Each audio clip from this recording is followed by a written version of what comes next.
Militam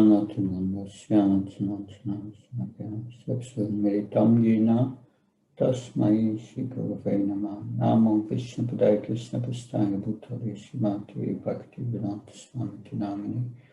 Namaste Saraswati Devi Gauravani Pacharani. Nirvishesha Srimati Paskachai Dasatarani. Srila Prabhupada Ki. Good morning. This morning we will discuss chapter 15.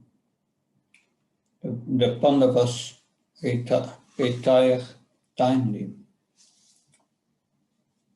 So I will first present a short summary of the chapter.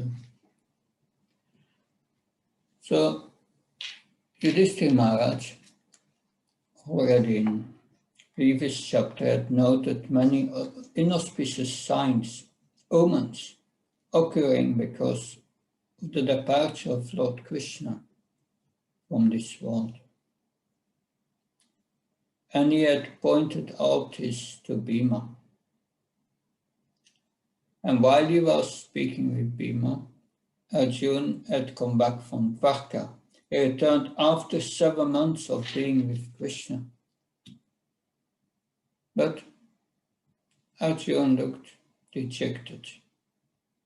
Yudhishthira, of course, was surmising the worst. He asked questions to Arjuna, but he kept his questions about Krishna leaving this world to the very end. So he asked Arjuna, are you feeling empty for all time because you might have lost your intimate friend, Lord Krishna? Oh, my brother Arjuna, I can think of no other reason for becoming so dejected. So now we will hear Arjuna's reply.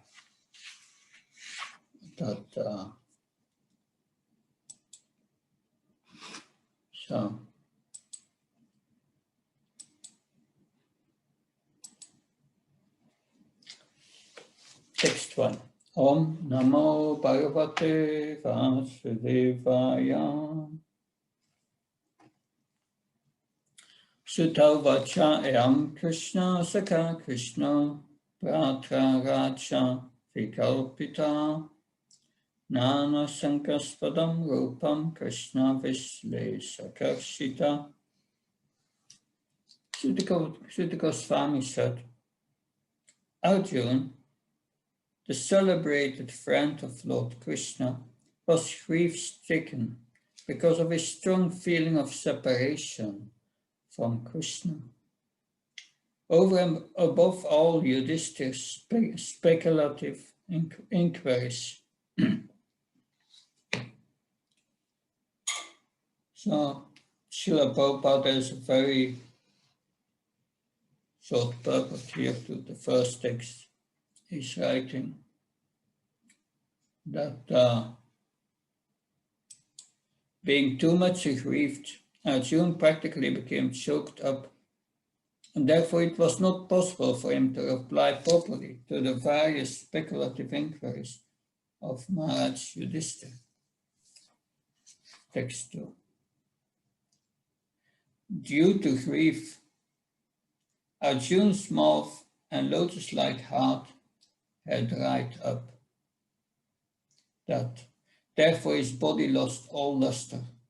Now remembering the Supreme Lord, he could hardly utter a word in reply. So, Arjuna is a very powerful warrior. He has killed thousands and thousands of people, millions, and now see situation. Text 3 and 4. With great difficulty he checked the tears of grief that smeared his eyes. He was very distressed because Lord Krishna was out of his sight and increasingly felt affection for him. Remembering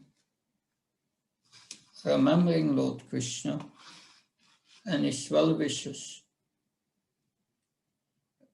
and his well wishes, benefactions, intimate family relations, and his chariot driver, Arjuna, overwhelmed and breathing very heavily, began to speak.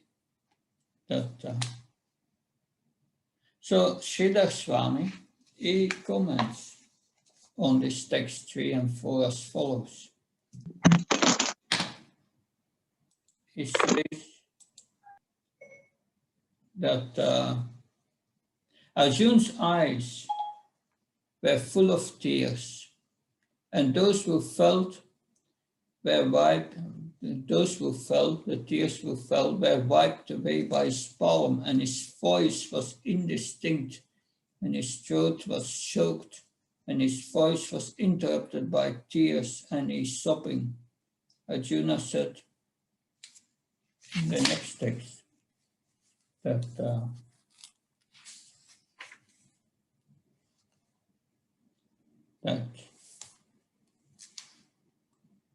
Arjuna said, "O King, the Supreme Personality of Godhead Hari, who treated me exactly like an intimate friend, has left me alone.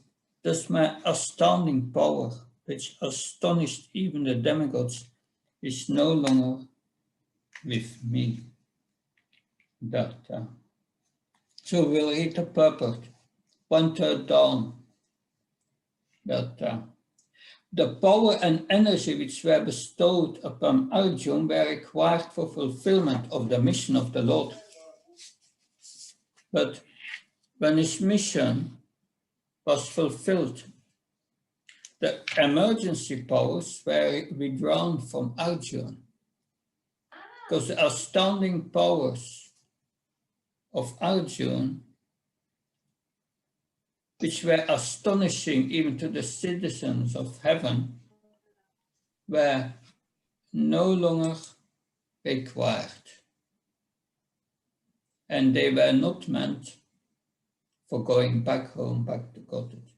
If endowment of powers and withdrawal of powers by the Lord are possible even for a great devotee like Arjuna, or even the demigods in heaven, what to speak of the ordinary beings who are but fixed compared to such great souls? Fixed. The lesson is therefore that no one should be puffed up for his powers borrowed from the Lord. The sane man should rather feel obliged to the Lord for such benefactions and must utilize such power for the service of the Lord. Such powers can be withdrawn at any time by the Lord, so the best use of such powers and opulence is to engage them in the service of the Lord. So let's go back to this last sentence. The astounding powers of Arjuna, which were astonishing even to the denizens, were no longer required. And they were not meant to go back home, for going back home, back to God. What does this mean? That it means that the mission of the Lord has been executed by Arjuna. That Arjuna was a part of the Lord's mission. He executed so much of his mission, Arjuna, and therefore now those powers were not needed anymore. They were withdrawn. In the purport here, Srila Prabhupada makes two specific points. One is that there are particular empowerments that Arjuna had, which had to do with removing the burden of the earth, and Krishna used them as nirmita matram, as instrument. I want you to be instrumental in my fight, Krishna says. And that was Arjuna, and therefore Krishna's powers came to Arjuna for his being instrumental. But those type of powers were not required for Arjuna for going back to God. This was Arjuna's next assignment. So Krishna withdrew them. And what is required, Srila Prabhupada doesn't speak much about that in the purport, but we already know only bhakti. Bhakti amama vichaniti. Srila Prabhupada speaks of whatever powers one has, one should give to the Lord, and one should only recognize them as such, and never proud of whatever gift, whatever they are, small or large, they are gifts of Krishna. And he can take them away every moment. No one should become proud of everyone. Everyone should use them, and everyone should use them pridelessly, without proud. Nitya Varahya Bhakti Yoga. Because Lord Krishna gives whatever we have, it's a gift of Krishna. And we use it in detachment, in Krishna's service, and not become proud thinking, Kartam iti manyate, I am doing the things. Because as soon as we think this, we are finished. That Lord Brahma, please keep yourself muted. That Lord Brahma feared this type of thinking. When he was about to create the world he asked in the second canto. We'll see that in the second canto, when Lord Brahma prays for creative powers. He's asking Lord Krishna 3 things, and one of these 3 things is, how can I do this service without proudly thinking that I am the doer?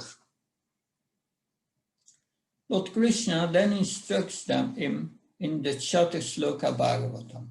So we continue with Arjuna's feelings of lamentation, saying that his power is no longer with him. Text 6.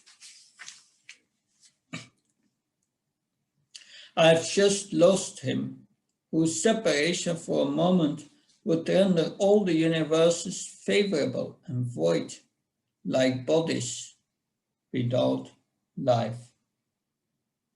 So the Lord is the soul of everything, is the soul of the universes, and therefore is called the super soul. Everything rests upon him. And now he has disappeared from this world. Arjuna now, from text 7 to 19, is going to remember all the different things, of course not all of them, of his different successes in life. He's going to describe that all his successes, all his success, it was Krishna. This is how a devotee thinks. So he's going to describe many different pastimes. Text 7. Only by his merciful strength was I able to vanquish all the lusty princes assembled at the palace of King Drupada for the selection of the bridegroom. With my bow and arrow, I could pierce the fish target and thereby gain the hand of Draupadi. So this, our Krishna protected his devotee. Our Krishna protected the Pandavas, who were all his devotees. And Krishna even arranged to get a wife for him. And that story is quite famous. I read the last part of the purport. When Arjuna, in the dress of a poor Brahmin, pierced the difficult target, everyone was astonished, and all of them, especially Karna, offered a stiff fight to Arjuna. But as usual, by the grace of Lord Krishna, he was able to emerge very successful in the princely fight, and thus gained the valuable hand of Draupadi. Arjuna was lamenting, remembering the incident in the absence of the Lord, by whose strength only he was so powerful. Text 8. Because he was near, it was possible for me to conquer with great dexterity the powerful king of heaven, Indradev, along with his demigods associates, and thus enable the fire god to devastate the Kandava forest. And only by his grace was the demon named Maya saved from the blazing Kandava forest. And thus we could build our assembly house of wonderful architectural workmanship, where all the princes assembled during the performance of the Rajasuya and paid you tributes. So Arjuna, he was even able to conquer the demigods by Krishna's grace. But again, all these powers have been withdrawn. He's remembering these powers and he's remembering Krishna. We read from the last part of the purport. They wanted to offer the Kandava forest to Agni, who was ill and would be cured by eating the fire of the Kandava forest, which contains many herbs. And Indra did not want it to happen because it was his forest, because there were valuable herbs in there. Arjuna and Krishna wanted to do it, and so they had to defeat Indra. In the forest there was Mayadanava, a very powerful asura who could perform any wonderful feat against nature. So Krishna wanted to kill this Mayadanava, but now we are reading from the purport. Both the fire and the Lord. Upananda, please mute yourself.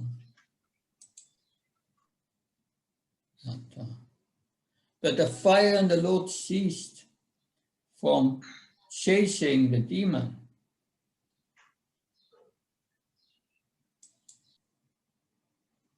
Sorry, there is one interruption here.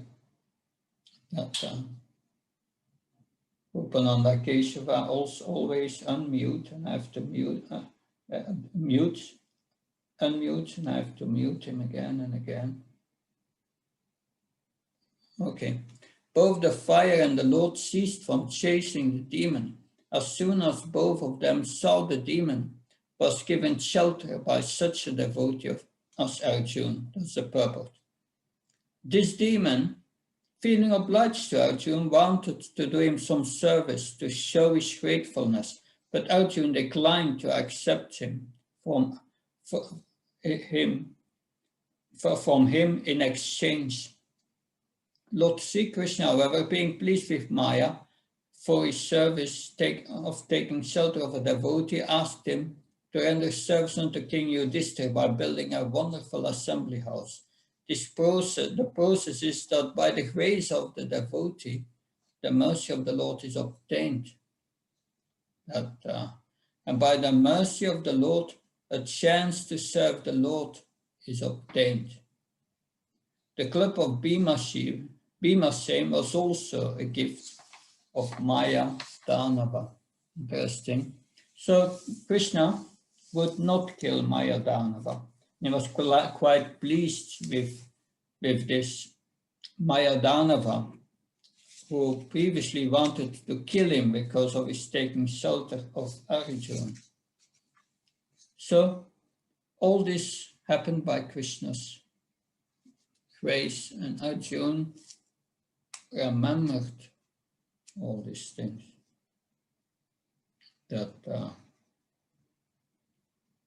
So Arjuna is continuing to speak to Yudhishthira. Text 9.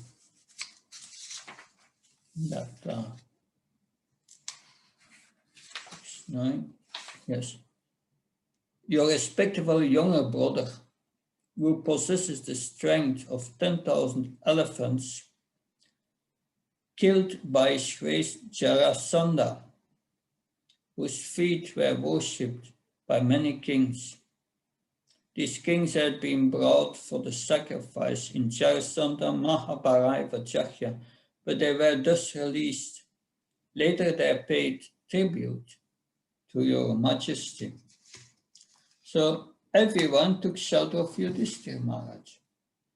He was the supreme king because he could perform this Rajasuya sacrifice, which could only be performed by the emperor, who had all other kings surrendered to him. But one was not surrendered, it was Jarasandha.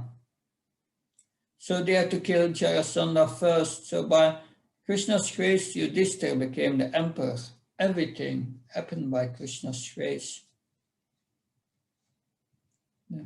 So Arjuna was thinking, when we think back of our lives about things we have done, that's also applicable for us. But what do we think is done by us, and what is factually done by Krishna? From the end of the purport to text 9, there, Srila Prabhupada writes, Krishna, Bhima, Arjuna together went to Jarasandha in the dress of poor Brahmins and begged charity from King Jarasandha.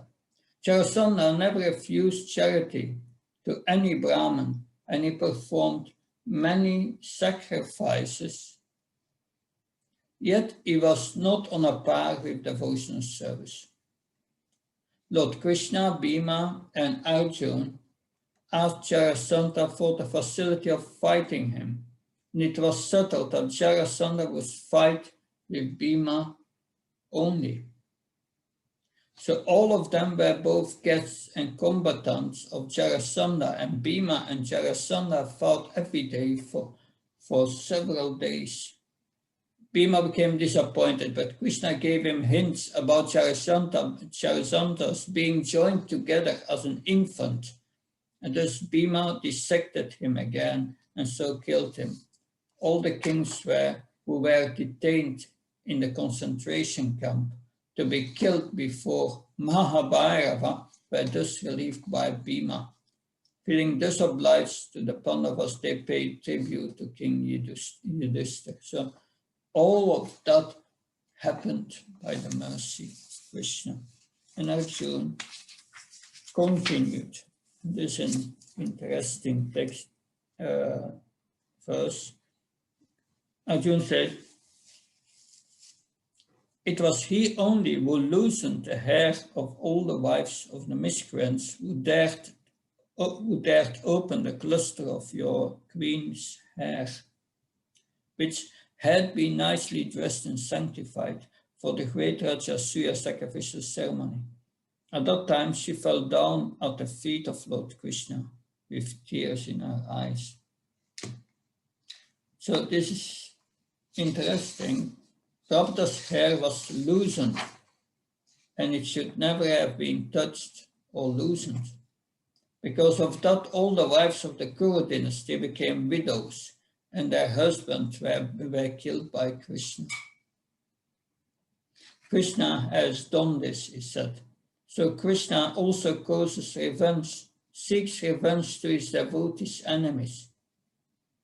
So we are building up more a picture of Krishna again and again, how he cares for his devotees. Just at the end of the purport, Srila Prabhupada writes, the Lord can tolerate insults upon himself by any miscreant, because the Father tolerates even in insults from the Son. But he never tolerates insults upon his devotees. By insulting a great soul, one has to forego all the results of pious acts and benedictions also. That's a good lesson to learn from us. Text 11. During our exile, Arjuna says, Durvasa Muni, who eats with his 10,000 disciples, intrigued with our enemies to put us in a dangerous trouble. At that time, the Lord Sri Krishna, simply by accepting the remnants of food, saved us. By his acceptance of food, thus, the assembly of Munis, while bathing in the river, felt sumptuously fed, and all the 3 wolves were also satisfied. And Srila Prabhupada has a very long purport here which we cannot go through in detail, but in summary, Krishna saved his devotees from terrible intrigues that were impossible to extricate themselves from, but Krishna saved them. He saved them again and again. That in text 12, we see that he caused the demigods to be pleased. When the demigods are not pleased, so much trouble will come to us. When one pleases Krishna, then also the demigods become pleased. So, and this is demonstrated by the next verse 12. It was by his influence only that in a fight I was able to astonish the personality of God, Lord Shiva, and his wife, the daughter of Mount Himalaya. Thus he, Lord Shiva, became pleased with me and awarded me his own weapon. Other demigods also delivered their respective weapons to me. And in addition, I was able to reach the heavenly planets. In the present body, I was allowed a half elevated seat. 13. When I stayed for some days as a guest in the heavenly planets, all the heavenly planets, including King Indradev, took shelter of my arms, which were marked with the Gandiva bow, to kill the demon named Nivata Kavacha, O king, the sons of Ajamida. At present moment, I am bereft of the Supreme Personality of Godhead, by whose influence I was so powerful. So, Srila Prabhupada's short purport to text 13. The heavenly planets are certainly more intelligent, powerful, and beautiful.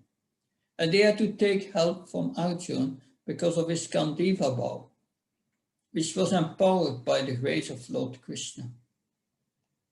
The Lord is all powerful, and by his grace his pure devotee can be as powerful as he may desire, and there is no limit to it. And when the Lord withdraws his power from anyone, he is powerless by the will of the Lord. Now following are 4 verses describing Arjuna's experiences at Kurukshetra.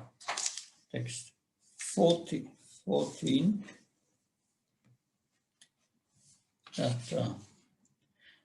The military strength of the Kauravas was like an ocean in which there dwelt many invincible existences, and thus it was insurmountable. But because of his friendship, I, seated on the chariot, was able to cross it, and only by his grace I was able to regain the cows and also collect by force many helmets of the kings, which were bedecked with jewels that were sources of brilliance. So, is it possible to cross the ocean on the strength of one's own power? If there are many sharks, ferocious creatures in the ocean, despite even the breadth of the ocean, the creatures make it still impossible to cross it over, unsurmountable. He did something that was impossible by Krishna's grace. So we read the purport of text 14. On the Kaurava side, there was many stalwart commanders like Bhishma, Drona, Kripa, and Karna, and their military strength was insurmountable as the ocean. Yet it was due to Lord Krishna's grace that Arjuna alone sitting on the chariot could manage to vanquish them one after another without difficulty. There are many changes of commanders on the other side, but on the Pandava side, Arjuna alone on the chariot driven by Lord Krishna could manage the whole responsibility of the great war. Similarly, when the Pandavas were living at the palace of Virata incognito, the Kauravas picked a quarrel with King Virata and decided to take away his large number of cows, which were taking away.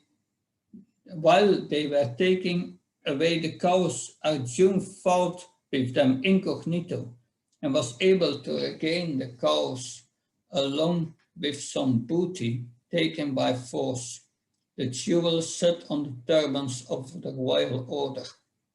Arjuna remembered that all this was possible by the grace of the Lord. That's when he fought to defend King Virata. You will find that story in the Mahabharata. Very, very astonishing how Arjuna has been incognito for a whole year, but then he emerges as a great fighter. Text 15. It was he only who withdrew the duration of life from everyone, and who in the battlefield withdrew the speculative power and strength of enthusiasm from the great military phalanx made by the Kauravas, headed by Bhishma, Karna, Drona, Salya, etc.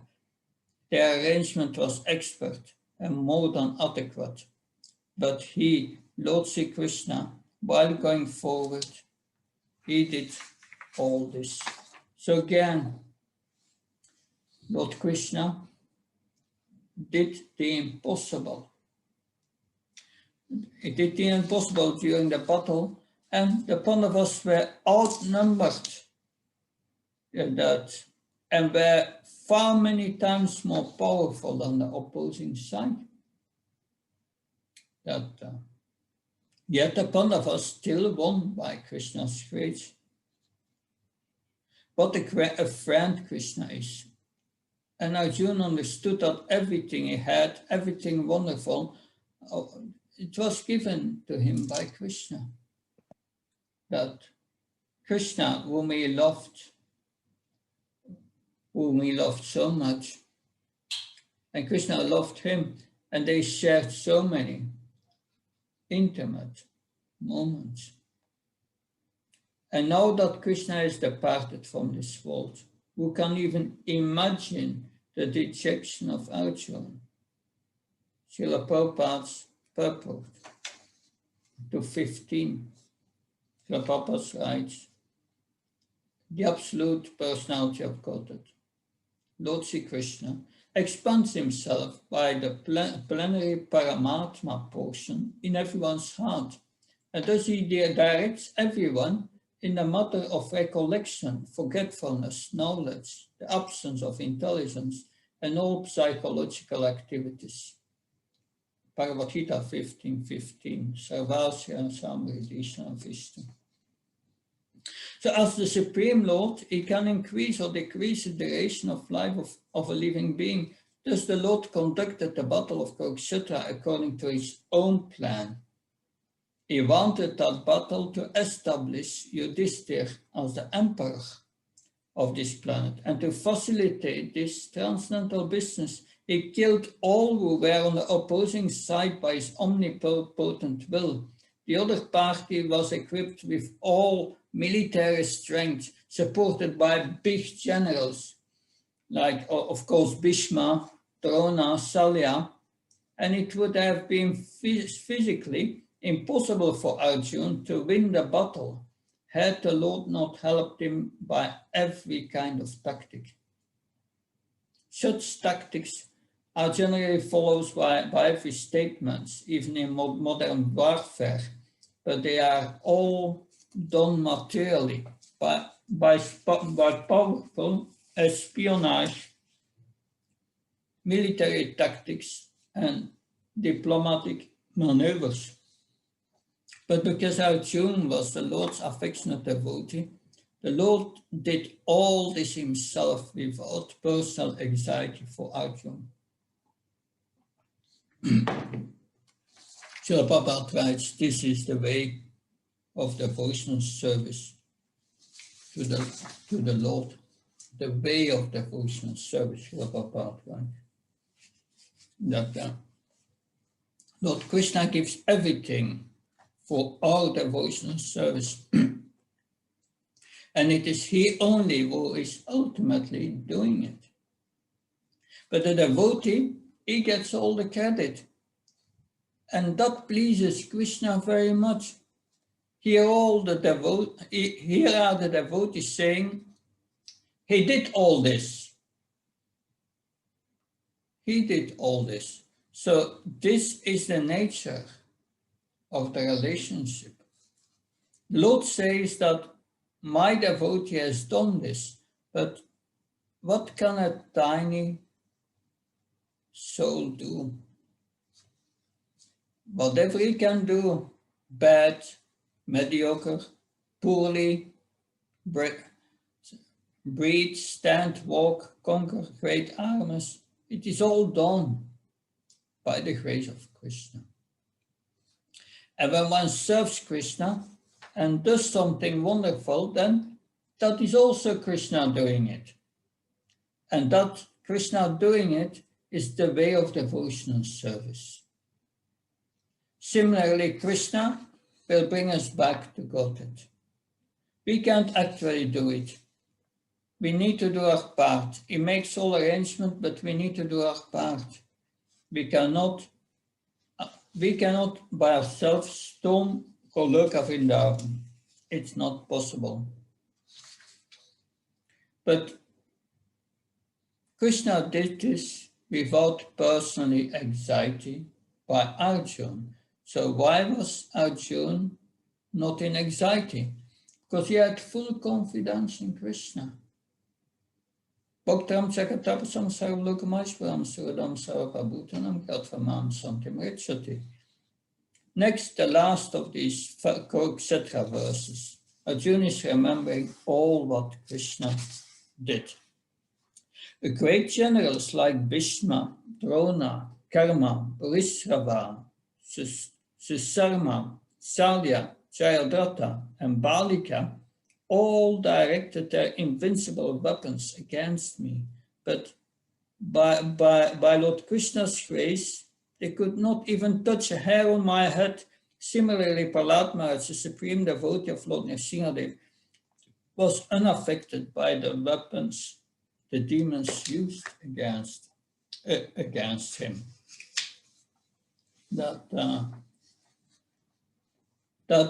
is, of course, a wonderful story with Jayadratha, when Krishna made the sun stay later.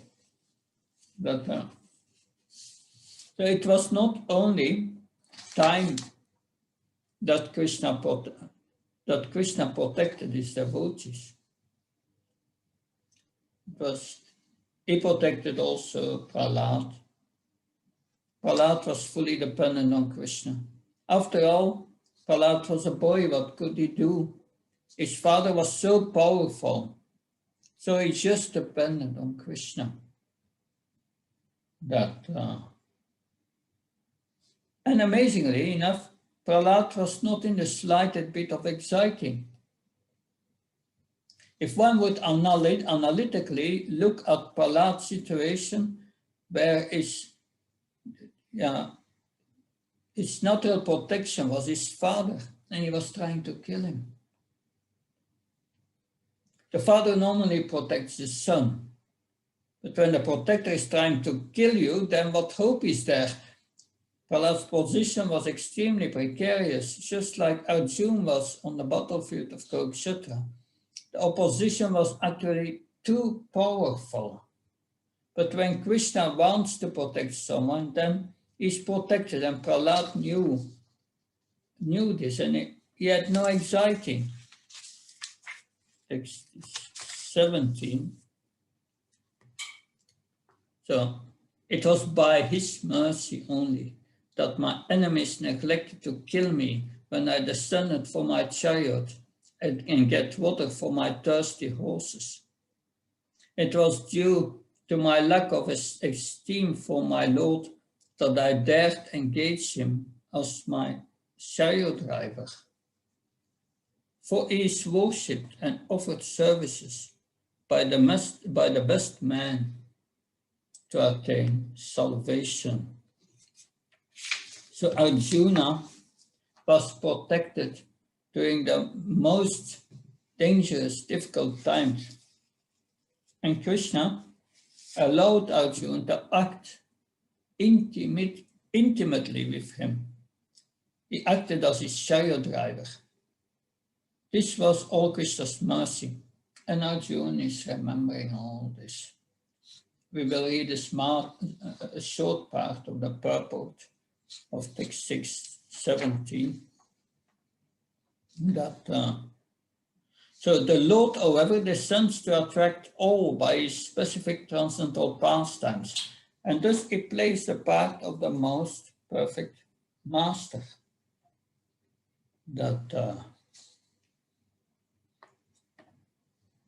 The most perfect friend, son, and lover.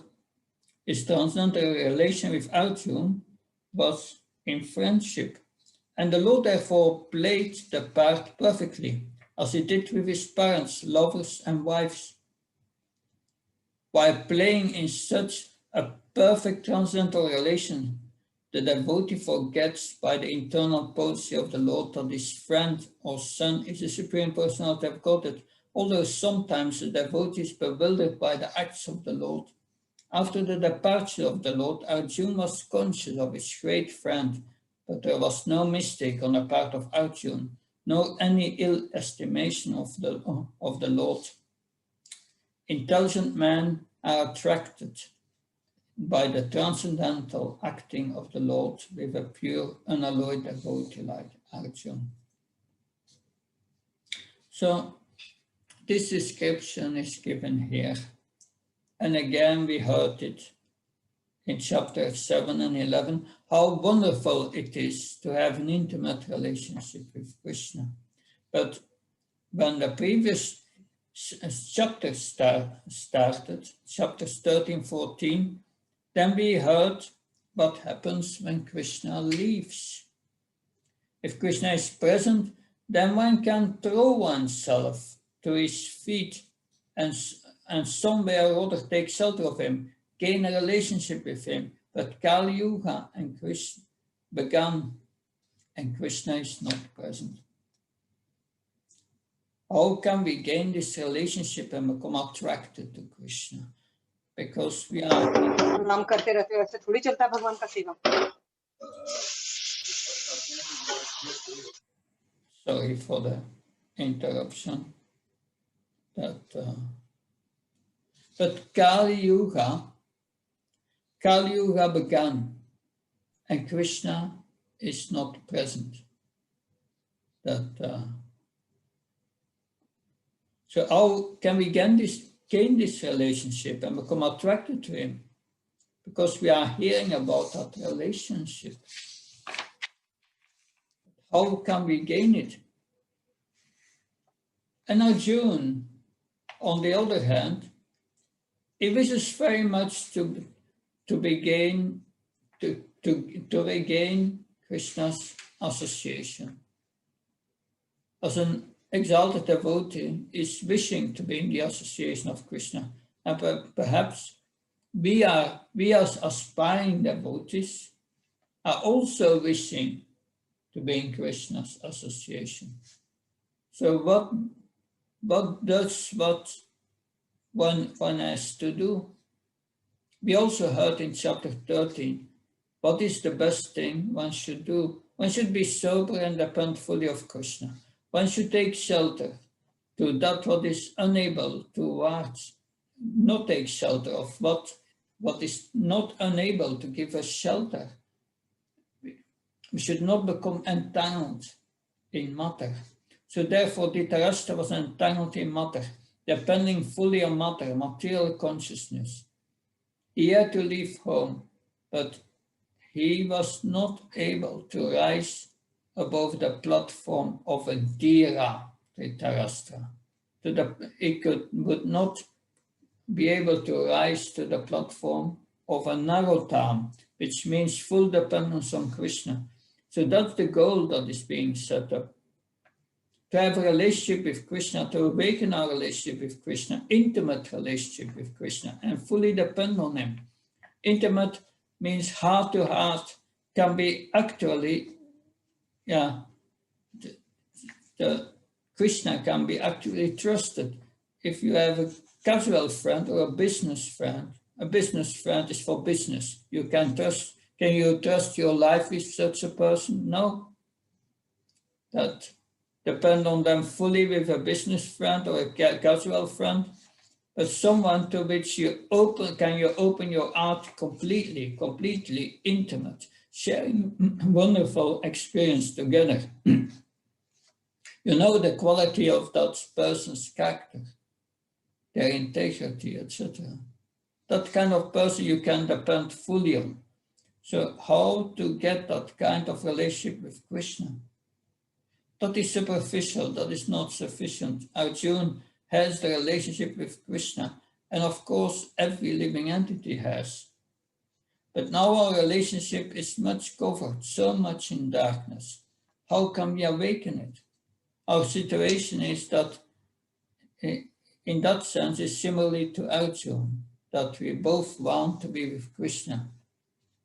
We all want to be with Krishna, right? That, from the purport, text 17, intelligent men are attracted by the transcendental acting of the Lord with a pure, unalloyed devotee, like Arjuna. Text 18, 19. O king, his jokings and frank talks were pleasing and beautifully decorated with smiles. His addresses unto me as son of Pritha, O friend, O son of the Kuru dynasty, that all such heartiness are now remembered by me, and thus I'm overwhelmed. Text 19. Generally, both of us used to live together, together, and sleep, sit, and loiter together. And at the time of advertising oneself for acts of chivalry, sometimes, if there were any irregularity, I used to reproach him by saying, my friend, you are very truthful. Even in those hours when his value was minimized, he, being the Supreme Soul, used to tolerate all those utterings of mine, excusing me exactly as a true friend excuses his true friend, or a father excuses his son. Text 20. O Emperor, now I'm separated from my friend and dearmost well-wisher, the Supreme Personality of Godhead, and therefore my heart appears to be void of everything. In his absence, I've been defeated by a number of infidel coward men while I was guarding the bodies of all the wives of Krishna. So he says, Emperor, now I'm separated from my friend and dearmost well-wisher, the Supreme Personality of Godhead. And therefore my heart appears to be void of everything.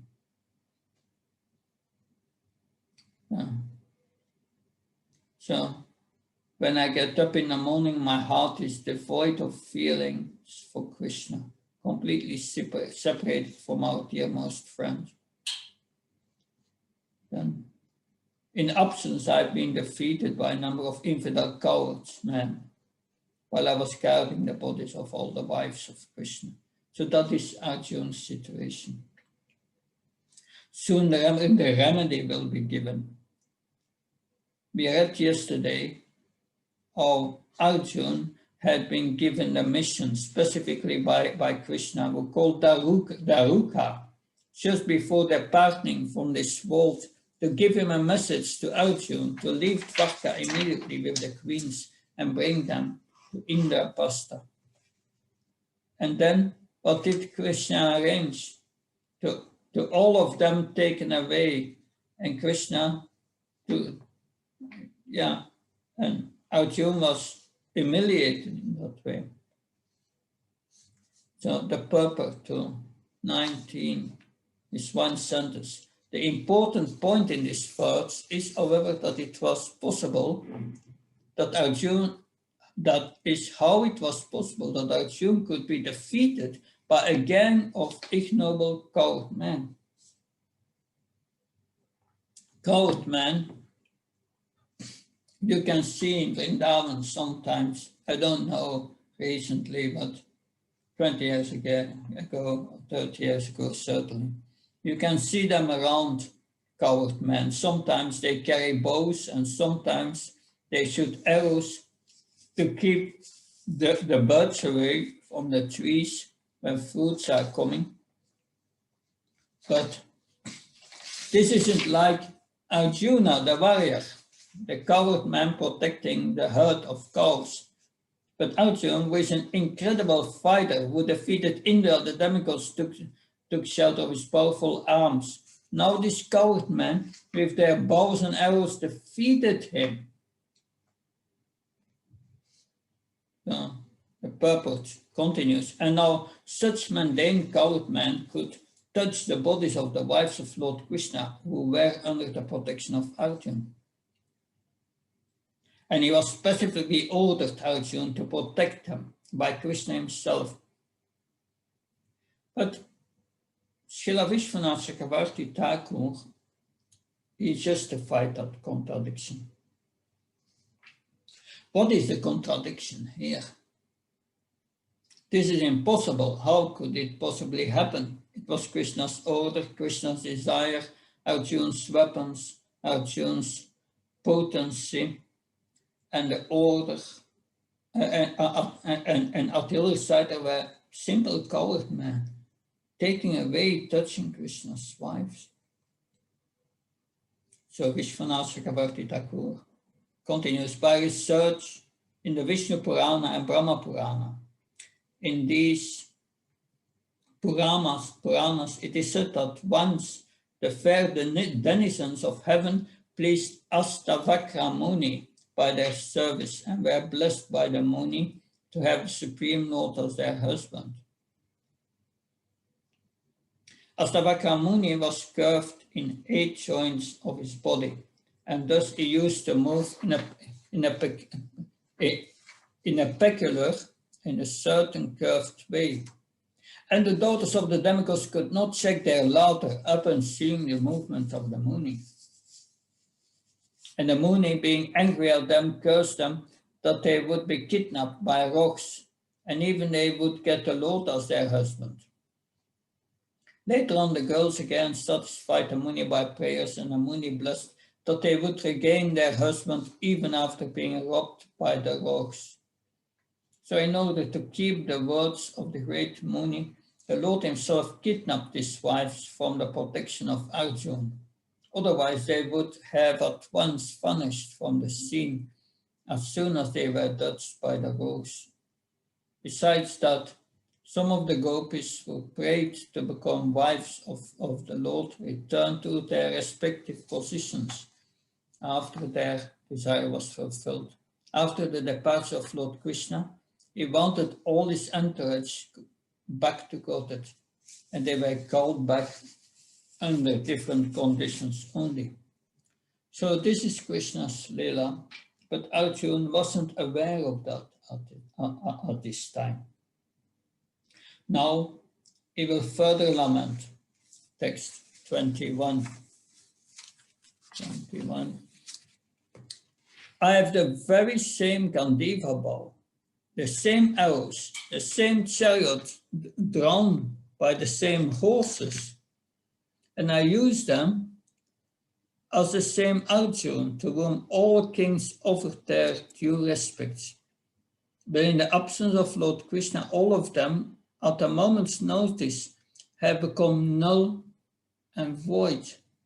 It is exactly like the offering of clarified butter on ashes, accumulating money with a magic wand and sowing seeds on barren land. So nothing bears fruit, any fruit anymore. The purport of 21. As we have discussed more than once, one should not be puffed up by borrowed plumes. Why does Srila Prabhupada say borrowed plumes? So a plume or a pen, borrowed feathers, some feathers, and we have borrowed feathers and we are wearing them. It's a funny expression if you think about it. If you have something, any ability, gain, it's just like borrowed feathers from Krishna. It may be wonderful, a beautiful peacock feather, that multicolored, but it's just on loan to us from Krishna. When something is on loan to you, even if it's wonderful, it's not yours, and therefore we should not be proud. Buri Jampaway comments on this and said, I at one time the experience, once when I arrived in Hong Kong, Giridhari Swami, one of my old friends, picked me up in one of these stretched limos. He said it was not more expensive than a taxi, really. So he picked Shagatarini Mataji and me up at the airport, and the ride from the airport was probably 15 or 20 minutes. But in that time, I became so touched and I started feeling so proud. Here I am, and people will be watching when I open the door and get out. It was incredible. And we were only sitting there for 20 minutes. Such attachment and pride comes from borrowed plumes, and obviously it was foolish. It was foolish. I had to carry all my bags up to the stairs, and there is no elevator anyway. But while during that time, so one should not become proud of borrowed plumes. Continue the purport. All energies and powers are derived from the Supreme Source, Lord Krishna, and they act as long as he desires and cease to function as soon as he withdraws. All electrical energies are received from the powerhouse, and as soon as the powerhouse stops supplying energy, the bulbs are of no use. In a moment's time, such energies can be generated or withdrawn by the supreme will of the Lord. Material civilization without blessings of the Lord is a child's play only. As long as the parents allow the child to play, it's all right. As soon as the parents withdraw it, the child has to stop. Human civilization and all activities thereof must be dovetailed with the supreme blessing of the Lord. And without this blessing, all advancement of human society, all advancement of human civilization is like a decoration on a dead body. It is said here that a dead civilization and its activities are something like clarified butter on ashes, the accumulation of money by a magic wand and the sowing of seeds in a barren land. Now, Arjuna, he will answer Yudhishthira's questions about the fate of the Yadus. Because one after another in the previous chapter, how is this Yadu? How is that one? So we will read a few verses now, 20 to 23. O king, you have asked me about our friends and relatives in the city of Dwarka. I will inform you that all of them were cursed by the Brahmins. As a result, they all became intoxicated with wine made of putrefied rice and fought among themselves with sticks, not even recognizing one another. Now all but 4 or 5 of them are dead and gone. Factually, that is all due to the supreme will of the Lord, the personality of Godhead. Sometimes people kill one another, and at other times they protect one another. O King, as in the ocean, the bigger and stronger aquatics swallow up the smaller and the weaker ones, so also the Supreme Personality of Godhead. To lighten the burden of the earth has engaged the stronger Yadu to kill the weaker, and the bigger Yadu to kill the smaller. So now, what is Arjuna going to do? That he lost everything, his shelter, his friends, the Yadus, the Yadu dynasty is gone, his powers are gone, his best friends, his mission, it's all gone. What will he do? Text 27. Now I'm attracted to those instructions imparted to me by the personality of Godhead Govinda, because they are impregnated with instructions for relieving the burning heart in all circumstances, time, and space. So, what do we do in such a situation? We take shelter of Krishna's instructions. And in taking shelter of these instructions, we will find Krishna. So Prabhupada, purport to text 27. We heard before that Sridhar Swami mentioned several verses that he was referring to Bhagavad Gita 7:25. Nam prakasha sarvasya yogamaya samavita. Buddhyam navijanati lokamam chamafyam. I never manifest to the foolish or the unintelligence. For them I am covered by my eternal potency, and therefore they do not know that I am unborn and infallible. So Jiva Goswami, he refers to Bhagavad Gita 1865. Mama Vaishas Satyam Te Padicana Priyosime. This will come to me without fail, I promise, because you are my very dear friend. He was convincing by Krishna's promise that he would again and again gain the association of his dear friend. So Jiva Goswami, Sridhar Swami, they are saying here, Arjuna, remember specifically these verses. And the purport. The Lord left behind him the instruction of Bhagavad Gita, not for the benefit of Arjuna alone, but for all time and in all lands. In Bhagavad Gita, being spoken by the Supreme Personality of Godhead, is the essence of all Vedic wisdom. It's nicely presented by the Lord himself for all who have very little time to go through the vast Vedic literature, like the Upanishads, Puranas, and Vedanta Sutras. It is put within the study of the great historical epic, the Mahabharata, which was especially prepared for the less intelligent man, namely the women, the laborers, and those who are worthless descendants of the Brahmins, the Kshatriyas, and the higher sections of the Vaishyas. The problem which arose in the heart of Arjuna on the battlefield of Kurukshetra was solved by teaching Bhagavad Gita.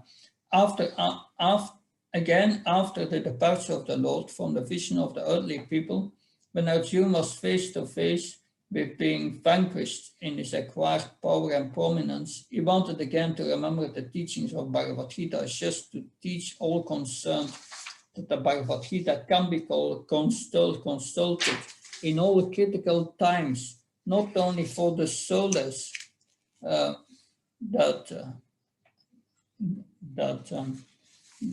from all kinds of mental agonies, but also for the way out of the great entanglements which may embarrass one in critical hour. The merciful Lord left behind him the great teachings of Bhagavad Gita so that one can take the instructions of the Lord, even when he is not visible to the material eyesight.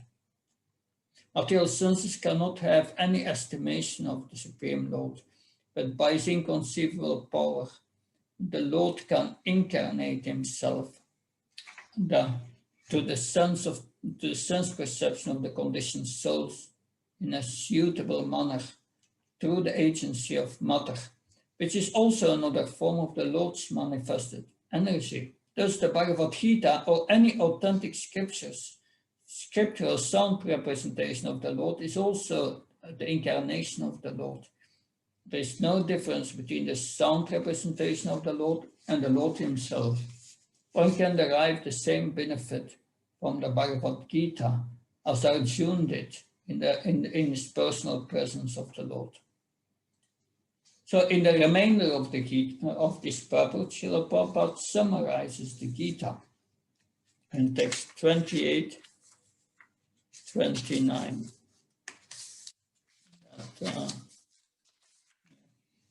Sutta Goswami said, thus being deeply absorbed in thinking of the instructions of the Lord, which were imparted in the great intimacy of friendship, and in thinking at his lotus feet, Arjuna's mind became pacified and free from material contamination.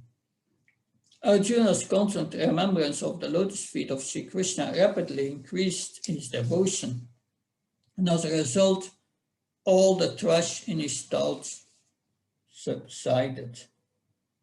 That's a very strong statement here, that since the Lord is absolute, Srila writes in the purport, deep meditation upon him is as good as yogic trance. The Lord is not different from his name, form, qualities, pastimes, entourage, and specific actions. Arjuna began to think of the Lord's instructions to him on the battlefield of Kurukshetra. Only those instructions began to eliminate the tinges of material contamination of Arjuna. The Lord is like the sun. The sun's appearance immediately dissipates the darkness of ignorance, and the Lord's appearance within the mind of the devotee can drive away the miserable material effects. Lord Chaitanya has therefore recommended constant chanting of the name of the Lord for the protection from all contamination of the material world. And the feeling of separation from the Lord is undoubtedly painful to the devotee, but because it is in connection with the Lord, it has a specific transcendental effect which pacifies the heart.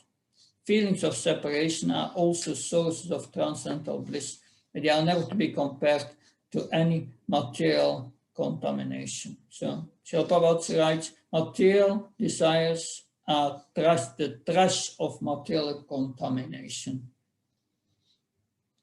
It's a harsh word, trash. By such contamination, the living entity is faced with so many compatible and incompatible things that discourage the very existence of spiritual identity. Above after above, the conditioned soul is entrapped with so many pleasing and displeasing elements, which are all false and temporary. Raga Dvesha, this goes the dualities of life, it goes the illusion, the bewilderment of the living entity. So, at the end of the purport, they accumulate due to our reactions to material desires, but when we get in touch with the transcendental Lord in his variegated energies by devotional service, the naked forms of all material desires become manifest, and the intelligence of the living beings is pacified in its true color. So, as soon as Arjuna turned his attention toward the instructions of the Lord, they are inculcated in Bhagavad Gita, his true color of eternal association with the Lord became manifest, and thus he felt free from all material contaminations. Text 30 and 31. Because the Lord's pastimes and activities, and because of his absence, it appeared that Arjuna forgot the instructions left by the personality of Godhead. But factually, that was not the case. And again, he became Lord of his senses.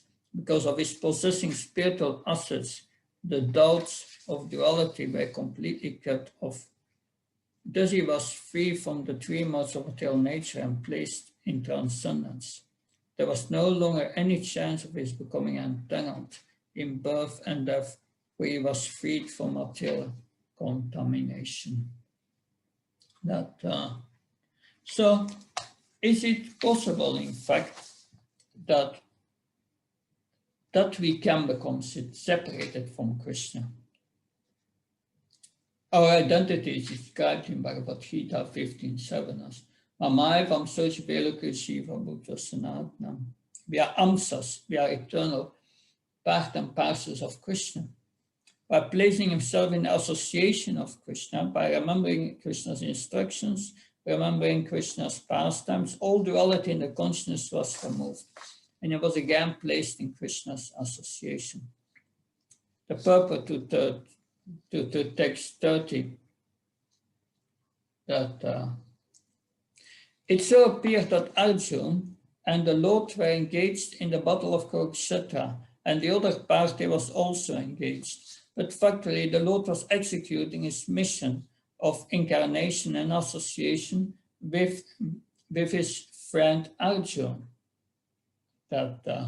Therefore, such apparently material activities of Arjuna did not drive away from his transcendental position. But on the contrary, he revived his consciousness of the songs of the Lord, and he sang them personally. The revival of consciousness is assured by the Bhagavad Gita as follows. Mamaivam manmana bhav matbhakto machimam namaskar mama vaisha satyam te pajana piyosime. One should think of the Lord always and not forget him. One should become a devotee of the Lord, offer obeisance to him. One who lives in that fashion becomes undoubtedly endowed with the blessings of the Lord. By achieving the shelter of the Lord's lotus feet, there is nothing to doubt about this eternal truth, Srila Prabhupada writes, because Arjuna was his confidential friend, the secret was disclosed to him. So Arjuna had no desire to fight with his relatives, but he fought for the mission of the Lord. He was always engaged in execution of the Lord's mission. And therefore, after the Lord's departure, he remained in the same transcendental position,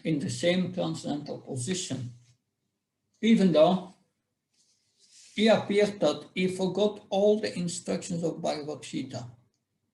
One should therefore, Srila Prabhupada writes, adjust the activities of life in pace with the mission of the Lord. And by doing so, one is sure to return home back to Godhead. This is the perfection of life. And the perfect purpose of 31, he writes, as soon as Arjuna took up the instructions of Bhagavad Gita, expert as he was, he could at once eradicate the material conception the material conception. So that points to our inexpertise. Arjuna's forgetfulness was due to Krishna, was of course Krishna's lila. As soon as he remembered Krishna, he immediately experienced Krishna. This was the basic instruction that Krishna also gave to the gopis. Remember my pastime, Krishna said to the gopis. You will associate with me, but it should be done with devotion, unless one doesn't get the effect immediately. He could realize that the Lord was still present before him by his instruction, by his form, by his pastimes, by the qualities, and everything else related to him.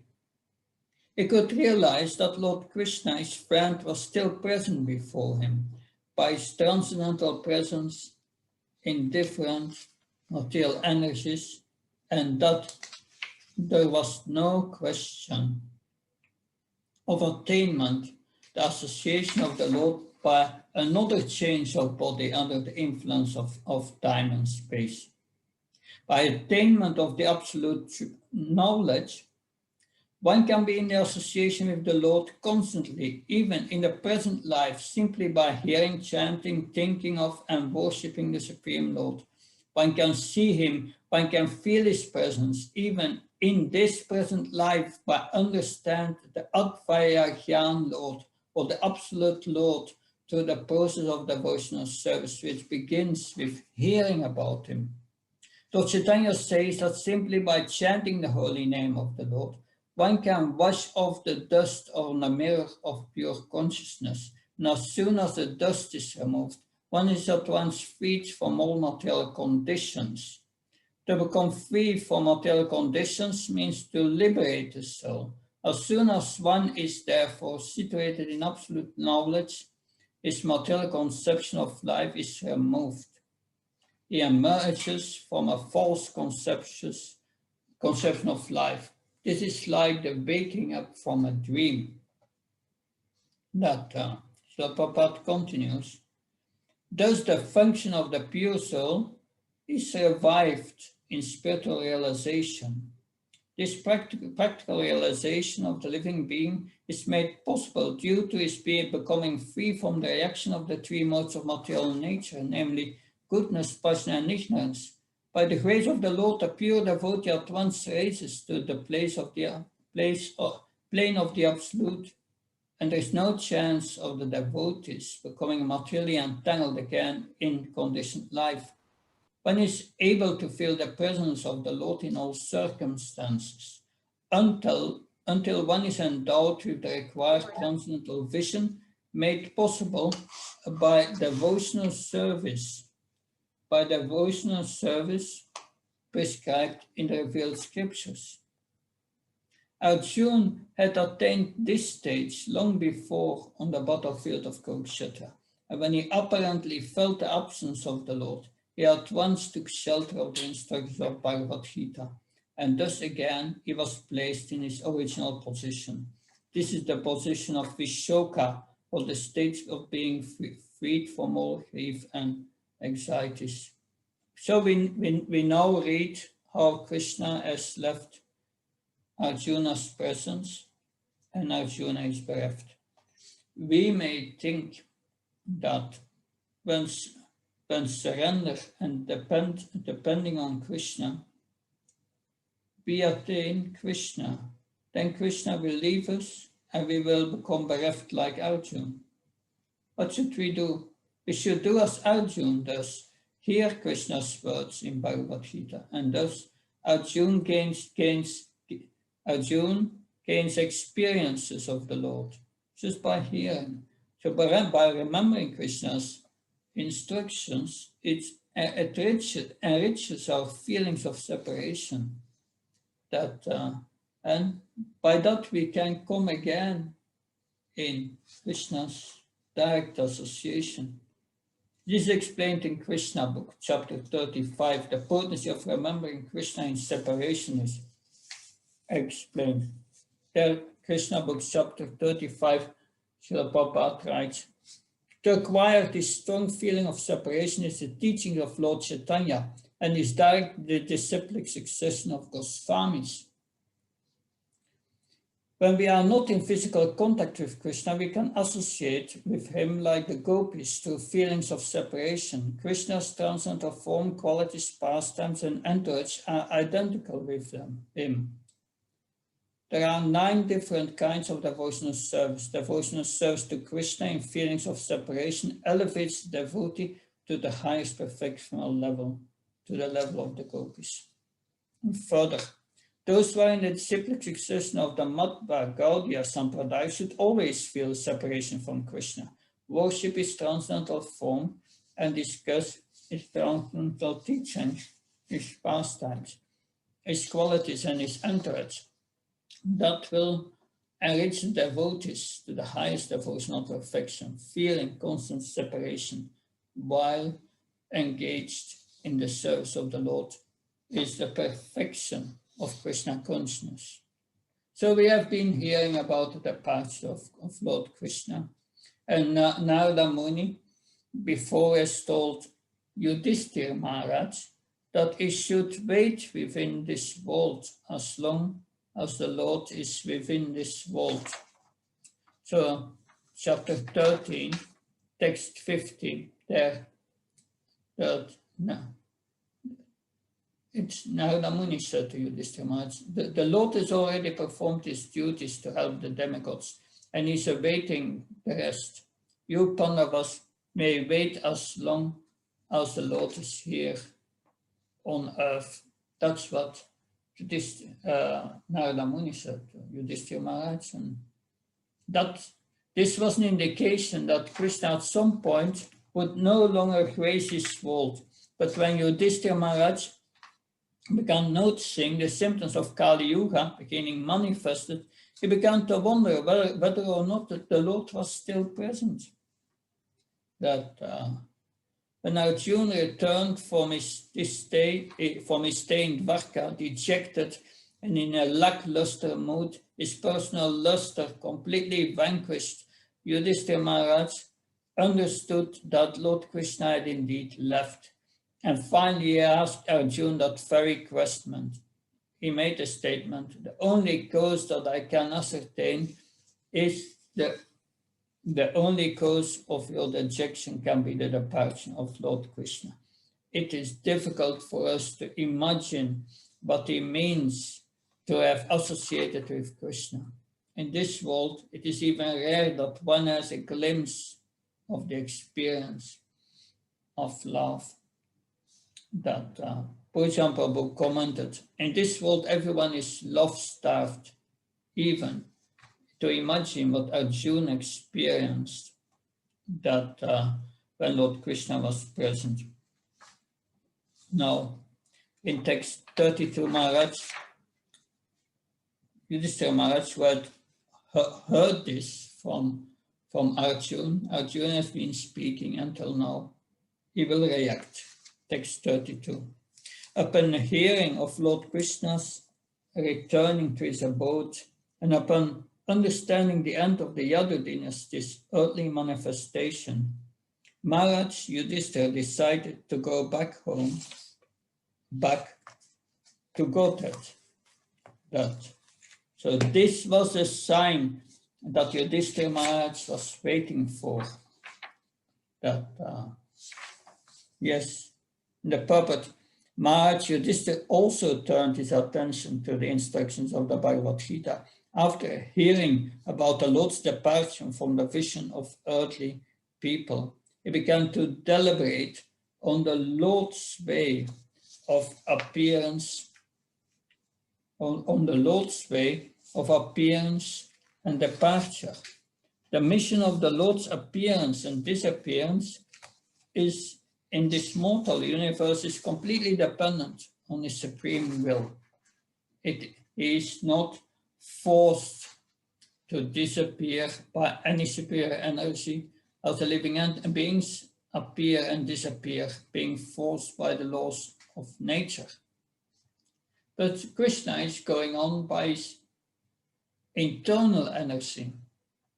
In 4.4 in the Gita we heard, Sambhavam Atma Maya, by my eternal energy, or even by his own will. So in the purport here, Srila Prabhupada writes, whenever the Lord likes, he can appear himself from anywhere and everywhere without disturbing his appearance or disappearance in any other place. It's like the sun. The sun appears and disappears on its own accord at any place without disturbing its presence and its presence in other places. The sun appears in the morning in India without disappearing from the Western Hemisphere. Therefore, Maharaj Yudhishthira also began to consider going back to Godhead. The Lord appears on the earth, and any mortal planet, along with his associates who live with him eternally, and the members of the Yadu family who were engaged in supplementing the pastimes of the Lord and others of his eternal associates.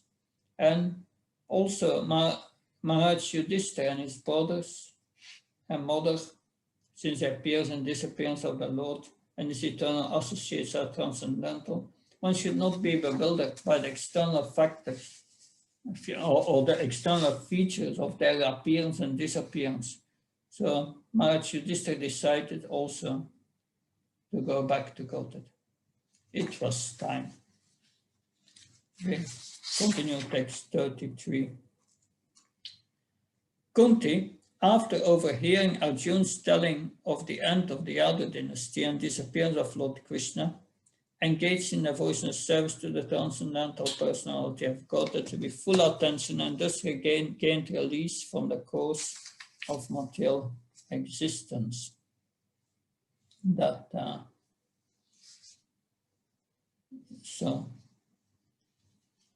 So as we see here that why does a devotee goes back to Godhead on quitting his body? That is a devotee's desire. That is what he wants, and he deserves it as well. But one must pay the ticket. But this is what he wants. A devotee has invested all his life and has invested in this one thing, Krishna. He wants to love Krishna, to serve Krishna, to please Krishna. A devotee has that focus. Vyavsatmika buddhir. Therefore, he attains the spiritual world.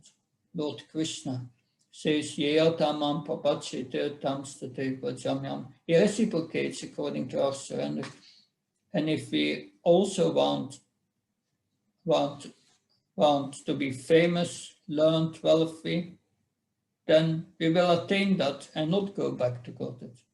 But if we don't care for anything like that, it's like Lord Chaitanya, text 4 of the Sikshastakam, na dhanam, na janam, na sundaram, kavatava, charisha, kamaye, mamachan, mamachan, mishvare, bhavta, bhaktya, haitukit, fai.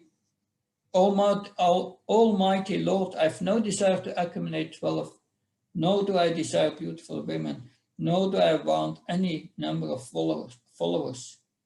I only want your causeless devotional service, birth after birth. Just if we care to please Krishna fully in our heart, and that is really all we care about.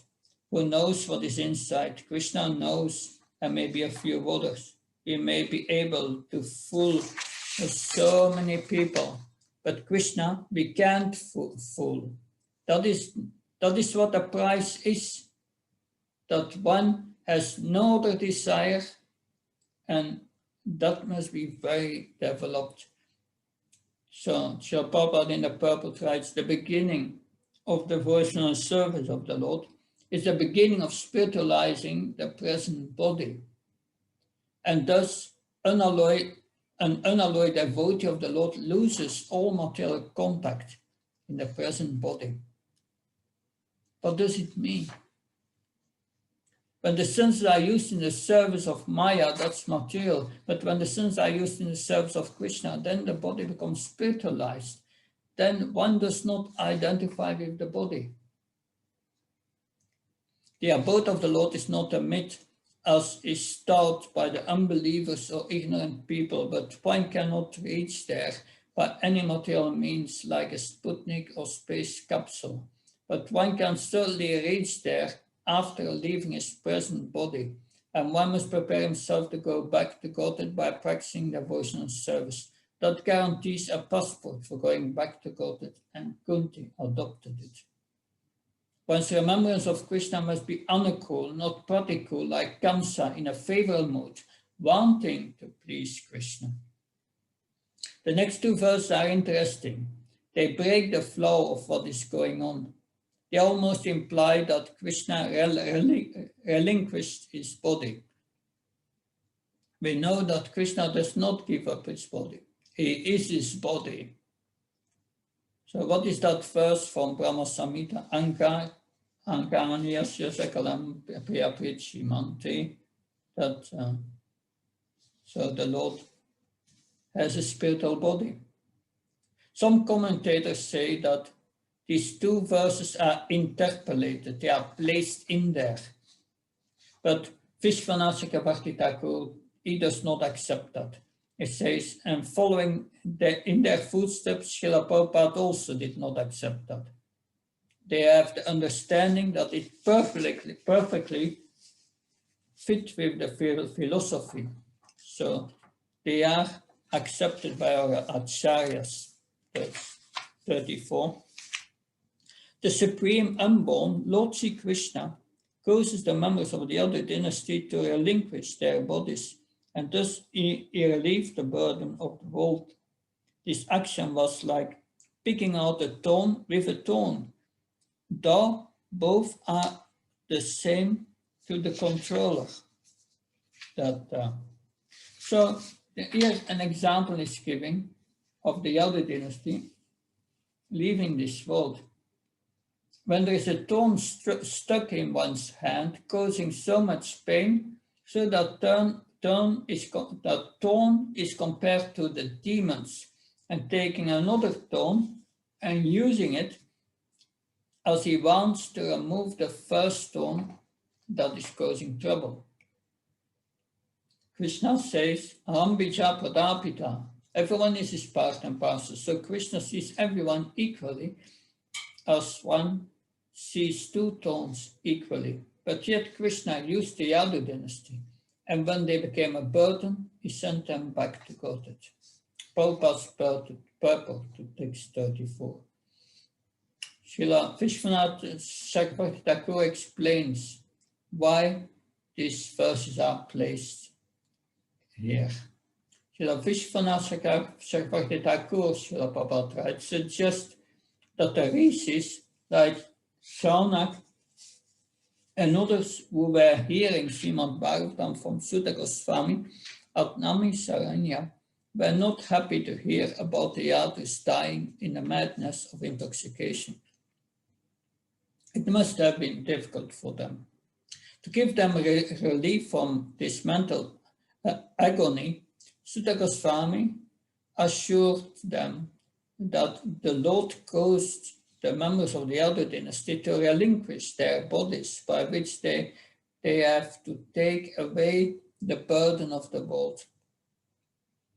The Lord and his eternal associates appeared on earth to help the administrative demigods in eradicating the burden of the world. Therefore, called for some of the confidential demigods to appear in the Yadu family and serve him in his great mission. After the mission was fulfilled, the demigods, by the will of the Lord, relinquished their corporal bodies by fighting among themselves in the madness of intoxication. Text 35. Text 35. The Supreme Lord relinquished the body which he manifested to diminish the burden of the earth, just like a magician. He relinquishes one body to accept different ones, like the fish incarnations and others. Here we have the word, Sanskrit word, jayat, apparently relinquishing. And the word datte, eternally accept, is also important. And the word kalevram, body. The Supreme Lord relinquished. For this reason, Madhvacharya does not accept this verse as part of the Bhagavatam. He was so against Mayavadi philosophy, saying that the Lord has a body, like we accept bodies and come under the influence of Maya. So Mayavadis, Mayavadis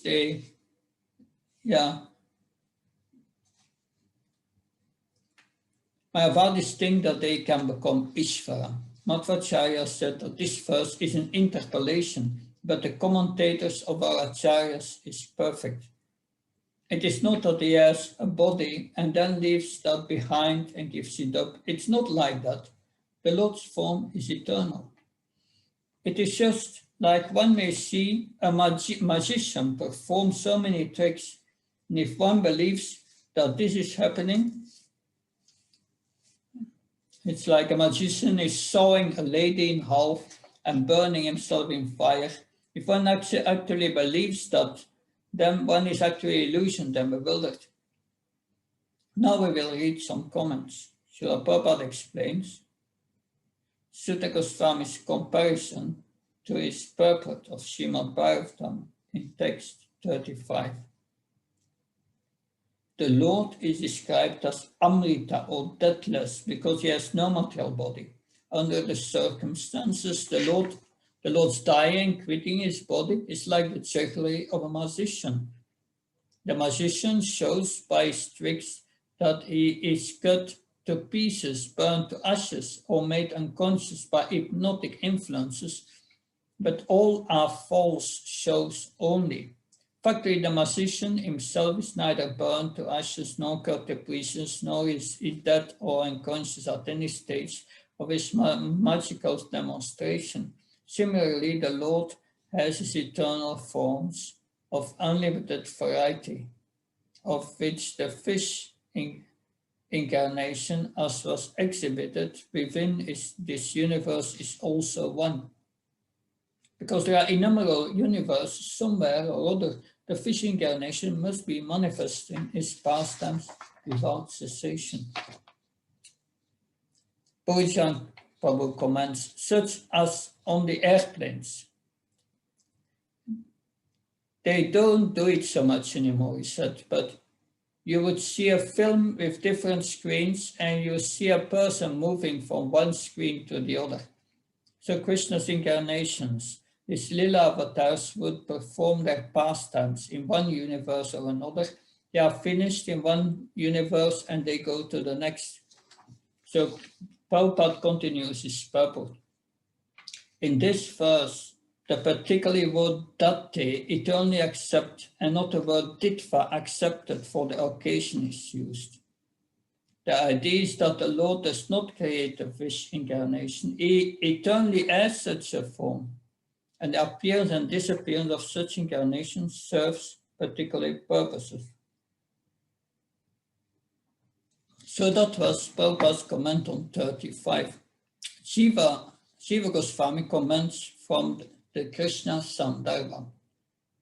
Actually, this verse does not show that Krishna accepts the form of Krishna and leaves it behind at a certain point. The word Rupa and Kalevram are used in this verse. Kalevram does not only mean body, but they also mean conditioned nature. Lord Krishna descended to relieve the burden of the earth and protect the demigods and his devotees. When these purposes were accomplished, then he gave up the desire to relieve the earth and protect the pious. It is these desires that are intended by this Tanu, Rupa and Kalevram in this verse. He gave up the desire and then with his transcendental body moved onwards. Jiva Goswami states further in the same Anucheda, the Supreme Personality of Godhead manifests his form within this world and makes his form disappear from this world. This is not that he rejects his form or ceases to exist. That the Lord is eternal is confirmed, although staying in the material world for some time is confirmed by the following verse, Srimad Bhagavatam 1:15-36, and that's the verse we are discussing. That when the personality of Godhead, Lord Krishna, left this earthly planet in his self-same form, that very day Kali, who had already partially appeared, became fully manifest to create inauspicious conditions for those who are endowed with a poor fund of knowledge. So that's text 36. Srila Vishwanath Chakravarti Thakur further expands on Krishna's comparison between Krishna leaving this world in his commentary on Srimad Bhagavatam 11:31-12. In front of a great king stood for a set of valuable clothes and jewels placed there by the king. taking a jeweled necklace. Now I take this necklace and you can't have it. The magician did that in front of the king and let the necklace disappear. Then he takes the gold coin and says, you can't have this.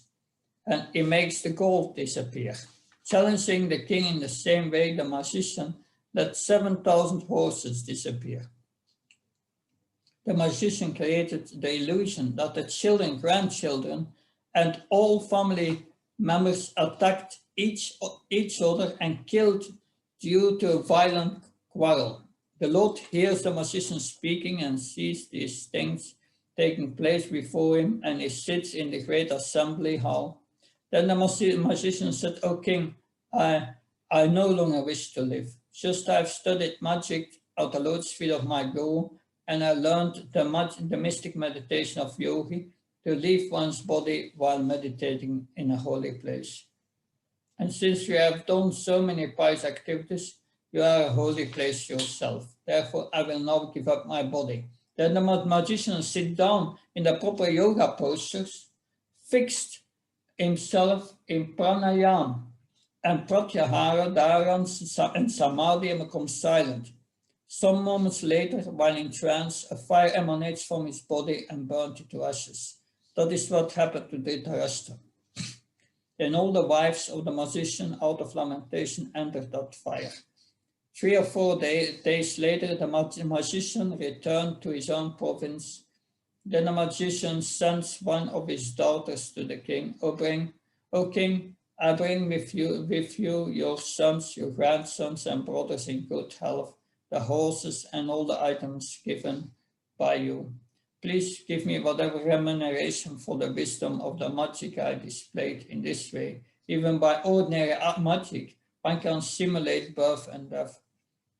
Like Jiva Goswami's commentary on Srimad Bhagavatam 11:31-12 explains the so-called fight amongst the members of the Yadu dynasty is a display of the pastime potency of the Lord. The Lord's personal associates are never subject to ordinary birth and death. Now we continue. Text 36, we heard that Kali Yuga entered, and 37. Maharaj Yudhishthira was intelligent enough to understand the influence of the age of Kali, characterized by the increasing avarice, falsehood, cheating, and violence throughout the capital, state, home, and among individuals. So he wisely prepared himself to leave home, and he dressed accordingly. So here, text 37, yes, text 37, just a moment. Yeah, the symptoms of Kali Yuga, as mentioned above, namely avarice, falsehood, diplomacy, cheating, nepotism, violence, and all such things are already in vogue. And no one can imagine what is going to happen gradually with further increase of the influence of Kali till the day of annihilation. It becomes worse day by day. When Srila Prabhupada wrote this, it was like Kali Yuga did not yet come out of his cage. Now it's roaring and raging as it is on rampage. How much violence, cheating, illicit sex, etc. has increased in the last 50 years. Incredible, actually, the increase. That in the purport, Srila Prabhupada writes, we are already come to know that the influence of the age of Kali is meant for godless so-called civilized men. Those who are under the protection of the Lord has nothing to fear from this horrible age. Maharaj Yudhishthira was a great devotee of the Lord, and therefore there was no necessity of his being afraid of the age of Kali, but he preferred to retire from active household life and prepare himself to go back home, back to Godhead. The Pandavas are eternal companions of the Lord, and therefore they are more interested in the company of the Lord than anything else. Besides that, being an ideal king, Maharaj Yudhishthira wanted to retire to set an example for others. As soon as there is some young fellow to look after the household affairs, one should at once retire from family life and uplift oneself for spiritual realization. One should not rot in the dark well of household life till one is dragged out by the will of Yamaraj. So these are strong words Srila Prabhupada is using here. Very strong words. Text 38. Thereafter, in the capital of Hastinapur, he enthroned his grandson, who was trained and equally qualified as the emperor and master of all land bordered by the seas. So the name of the grandson of was Parikshit Maharaj, who was Vishnu Rat. He was protected by Lord Vishnu from the end of this purport of 38. The influence of the age of Kali gradually infiltrated the good qualities of both the kings and the citizens, and therefore a tense situation developed between the ruler and the ruled. But still, even in this age of disparity between the ruler and the ruled, there can be spiritual emolument and God consciousness. This is a special prerogative. So no one is satisfied in this age with the rulers. Whether they have a monarchy, a dictatorship, or a kind of democracy, no one is satisfied. Text 39. When he posted Vraja, the son of Aniruddha, grandson of Krishna, at Mathura, as the king of Surasena, afterwards Maharaj Yudhishthira performed a Brajapatya sacrifice and placed himself in the fire for quitting household life. Text 40. Maharaj Yudhishthira at once relinquished all his garments, belt and ornaments of the royal order and became completely disinterested and unattached to everything. The verse says, so Prabhupada in the purport, to become purified of material contamination is a necessary qualification for becoming one of the associates of the Lord. No one can become an associate of the Lord and go back to Godhead without such purification. Maharaj Yudhishthira, therefore, to become spiritually pure, at once gave up his royal opulence, relinquishing his royal dressing garments. The kasaya or saffron loincloth of a sannyasi indicates freedom from all attractive material garments, and thus he changed his dress accordingly. He became disinterested in his kingdom and family, and thus became free from all material contamination or all material designation. People are generally attached to various kinds of designations. The designation of family, society, country, occupation, wealth, position, and many others. As long as one is attached to such designations, he is considered materially pure. Text 41. Then he amalgamated all the sense organs into the mind, then the mind into life into breathing, that his total existence into the embodiment of the 5 elements, and his body into death. Then as pure self, he became free from material conceptions of life. So he gave up everything false. There's a commentary of Jiva Goswami on the next verse will describe that more deeply from a somewhat different perspective, but very, very simple. So in the purport, Maharaj Yudhishthira, like his brothers, that Arjuna began to concentrate and gradually become free from all material bondage. First, he concentrated all the actions of the senses and amalgamated them into the mind. In other words, he turned his mind toward the transcendental service of the Lord.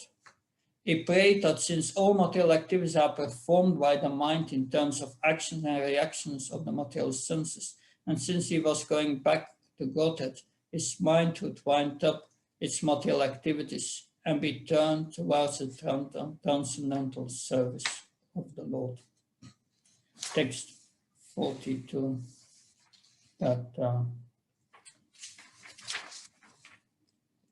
Thus annihilating the gross body of 5 elements into 3 qualitative modes of material nature, he merged them in one nescience, and then absorbed that nescience in the self Brahman, which is inexhaustible in all circumstances. So these yogic practices, they are very difficult to understand for us non-yogis, or we are aspirant bhakti yogas. But Jiva Goswami comments, all those materials unfit to merge with the soul, merged into the source from where they are originated. And those things fit for merging in the soul did so. And the soul is then offered to the Supreme Soul, Sri Krishna. And that is basically what we try to do in Krishna consciousness, offer ourselves to the Supreme Personality of God, offer the soul to the Supreme Soul with great devotion.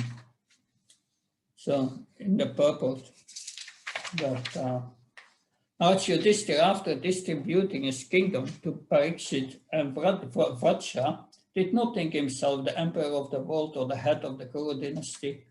This sense of freedom from material relations, as well as freedom from the material engagement of the gross and subtle encirclement, make one free to act as a servitor of the Lord, even though in this material world. So we may remember Narada Muni's definition of pure devotional service. So this stage is called Jivan Mukta, or the liberated stage, even in the material world. That is the process of ending material existence. Because the soul must act. And that is the problem that the impersonalists have. One must not only think that he is Brahman, but one must act as Brahman.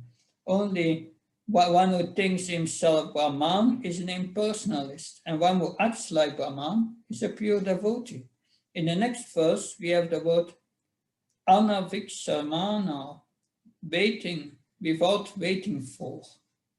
So he has been so dependent in his life and so intertwined with his brothers that everyone else, the Pandavas, he just left immediately. 43. After that, Maharaj Yudhishthira dressed himself in torn clothing, gave up eating and all solid food, voluntarily became dumb, and let his hair hang loose. All this combined to make him look like an urchin or madman with no occupation. He did not depend on his brothers for anything. He's just like a deaf man, left like a deaf man. He heard nothing. So, yeah, we will read this short purport.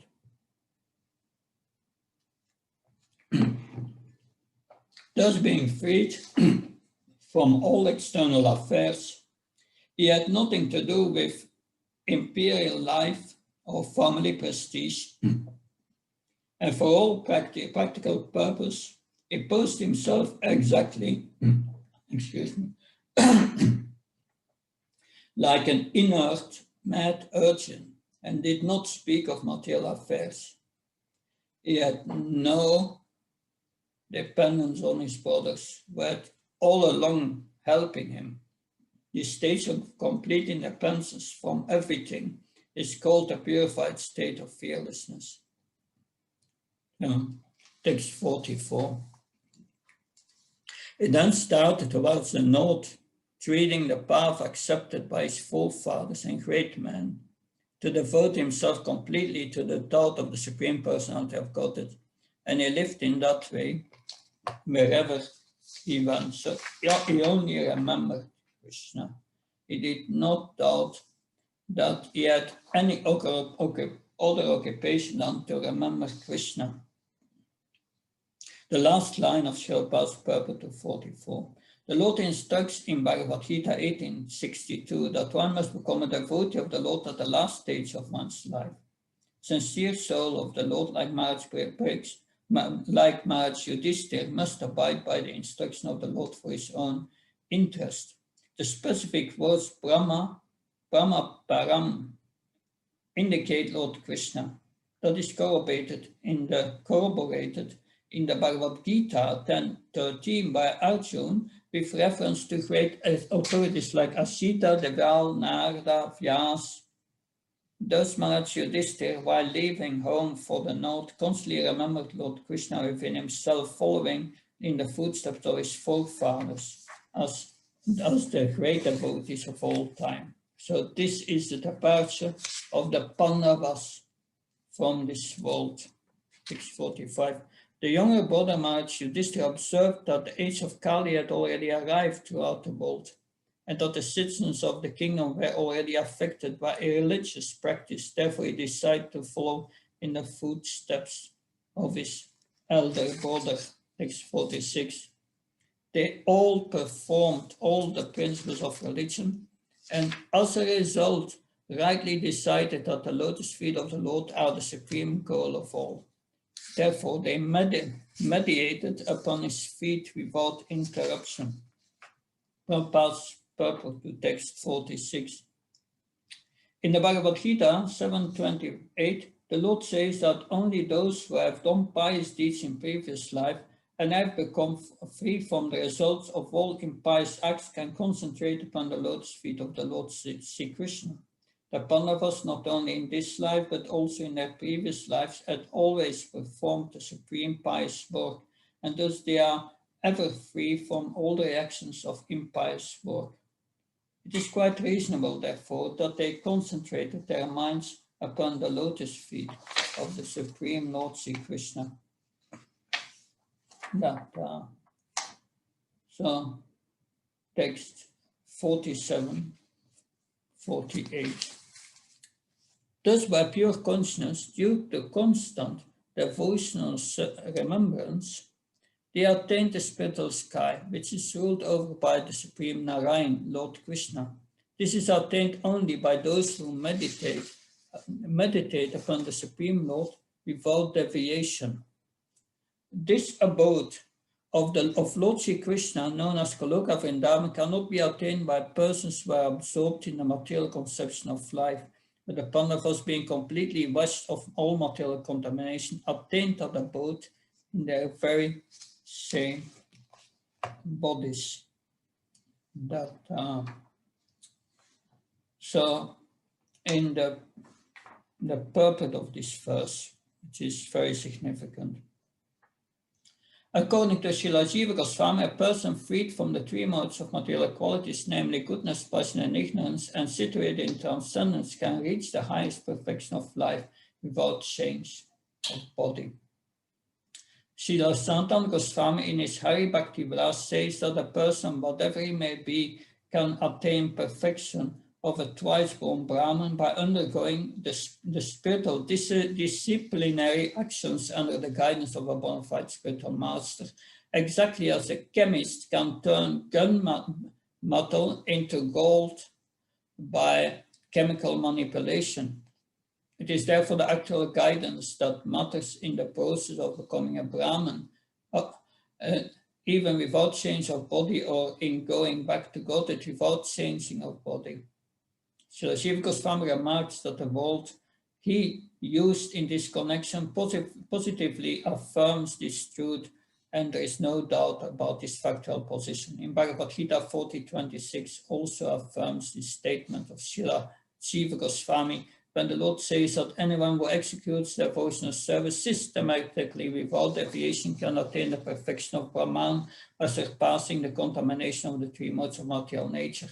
And when the Brahman perfection is still more advanced by the self-same execution of devotional service, there is no doubt at all that one can attain the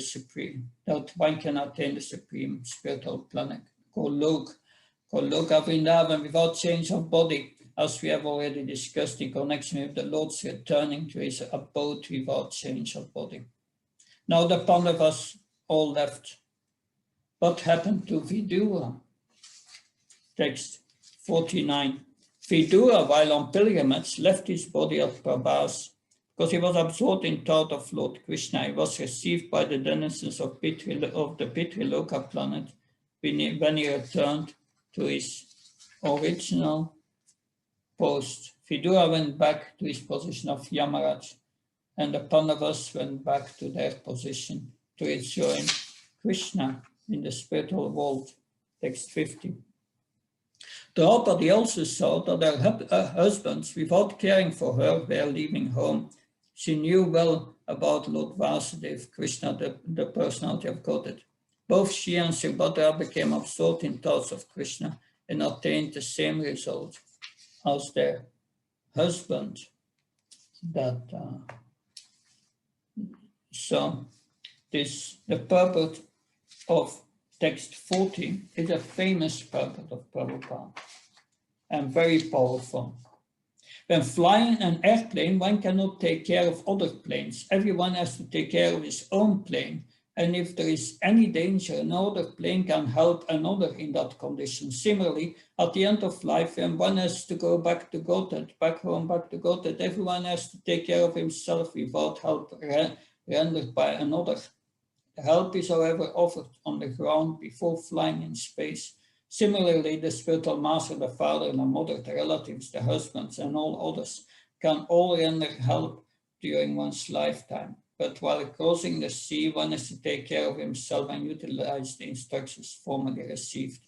This is the greatest test in a devotee's life. We hear, we study and preach, but to practically apply the theory that we preach to others is a great test.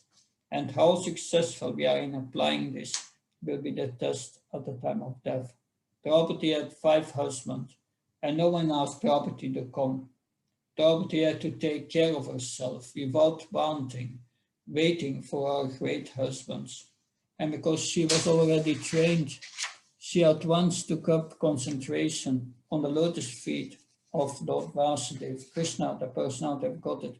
The wives also got the same result as their husbands in the same matter. It is to say, without change of their bodies, they reached the destination of Godhead. Sri Vishnu Thakur suggests that both Draupadi and Saubhadra and Subhadra, although her name is not mentioned herein, got the same result. None of them had to quit the body.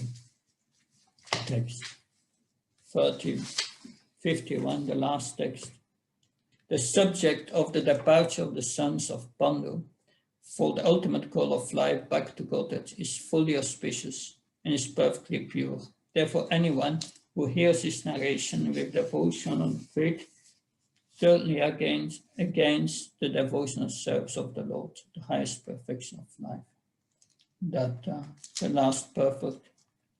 Srimad Bhagavatam is a narration about the personality of Godhead and the devotees of the Lord like the Pandavas. The narration of the personality of Godhead and its devotees is absolute in itself, and thus to hear it with a devotional attitude is to associate with the Lord and constant companions of the Lord. By the purpose of hearing Srimad Bhagavatam, one can attain the highest perfection of life, namely going back home, back to Godhead without failure. Thus ends the Bhaktivaibhava, the purpose of the first canto, 15th chapter of the Srimad Bhagavatam, entitled The Pandavas Retire Timely. So now I will on the screen put a question so that you can meditate on that during the break. Here's a question. Write 2 to 3 sentences in the chat. Describe the need to prepare for death. In your description, include the various times in one's life one can begin preparing for death, as well as the different aspects of this preparation. But be sure, 2 to 3 sentences. just the essence. So it's now 10:03. We will resume at 10:15 and continue for another 15 minutes, looking at the questions and your answers on this question on the screen. So thank you.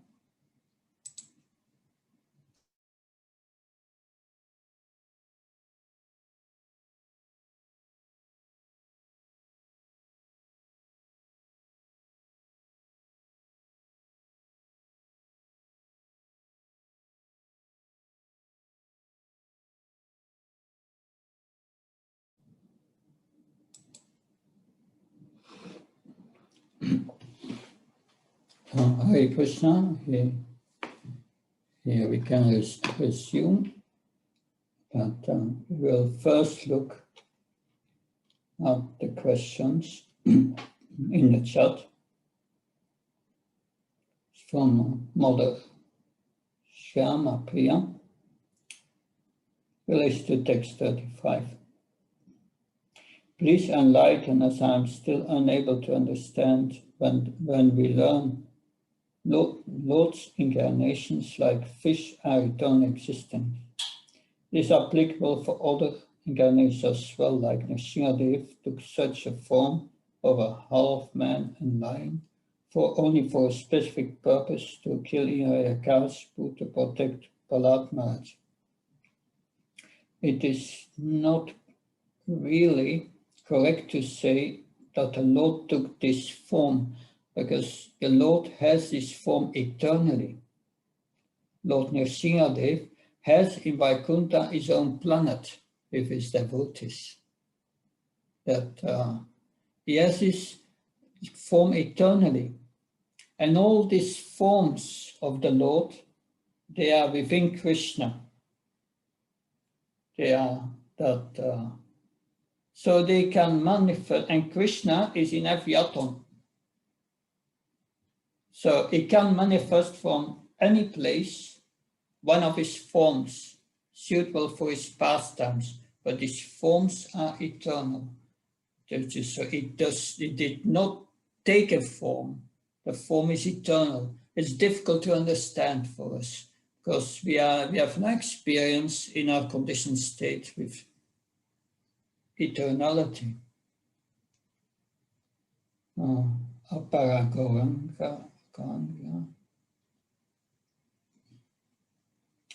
That we read the entire Yadu dynasty was relinquished by Krishna's arrangement himself. Also Yudhishthira Maharaj enthroned Vraja at Mathura. Was he not considered a descendant of the Yadu dynasty? Yes, he survived. That's an exception. That and there are still today in India certain families who claim to be descendants of Vraja from Mathura and who claim to be Yadus. That's interesting. The Pandavas enter into Vaikuntha, Dvarka, Mathura, or Goloka. That is that answer we can find in the BPRS from Sanatana Goswami. They reside eternally in Dvarka in Vaikuntha, as a part of Vaikuntha. If you read BPRS, you will find this answer. Then Shyama Priya is asking, it is a consciousness at the time of death that decides our destination. Since death can arrive any time, my understanding is that I should practice every moment of the remaining life to stay in Krishna consciousness as preparation for death. And that is a very truthful conclusion. Every moment we are not thinking of Krishna, we lose our time. It's so embarrassing. An uncontrolled mind for devotee is so embarrassing. Because his mind directs him to the material plane that it's difficult to overcome. Therefore, we must train ourselves, train our mind to think of Krishna. every moment. So truthful. Shyam Gopal Prabhu writes, this is dedication from the spiritual teacher. We must be so in the books of Srila Prabhupada, which closing them, and it continuously joyful to the service of the spiritual teacher. We continue to read them in your mind. That yes, that is a very important point here. Hearing and serve.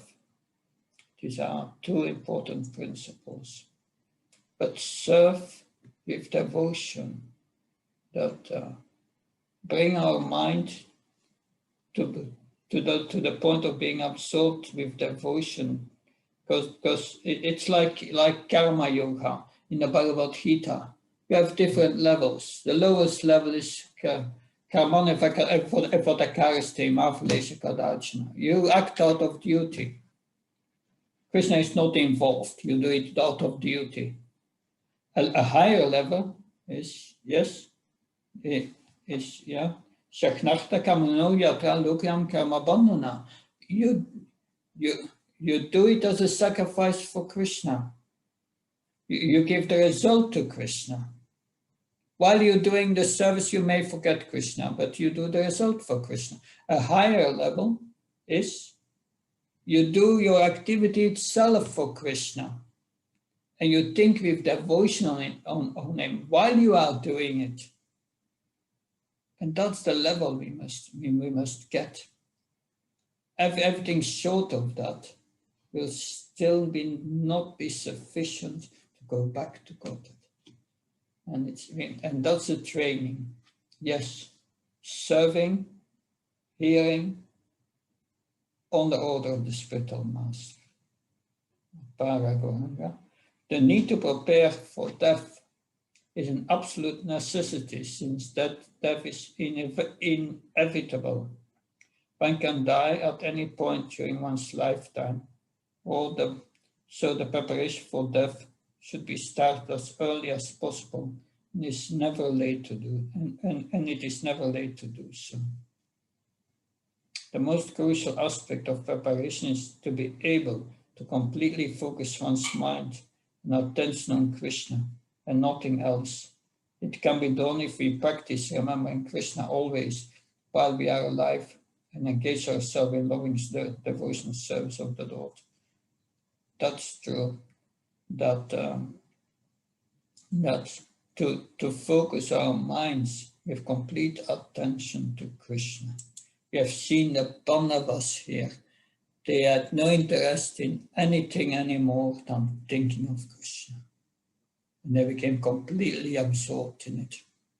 Because everything else in this material world is just a temporary distraction. Ishveshvar. Death is the ultimate exam that we as human beings need to face to achieve the purpose of human life, return back home out of the cycle of birth and death. Thus, the need for planning for death. We should start preparing for death from the early age, as death can happen anytime. We should start planning well in advance. And while we are healthy, physically good enough to concentrate, chant, hear about the Lord. Yes, that's very truthful. That because at the end, Srila Prabhupada in the purport gives this analogy. It's like in an airplane. But while you're flying, nobody can help you. But while you're on the ground, you can prepare. But once you are flying, then you are on your own. This is something we have to do on our own.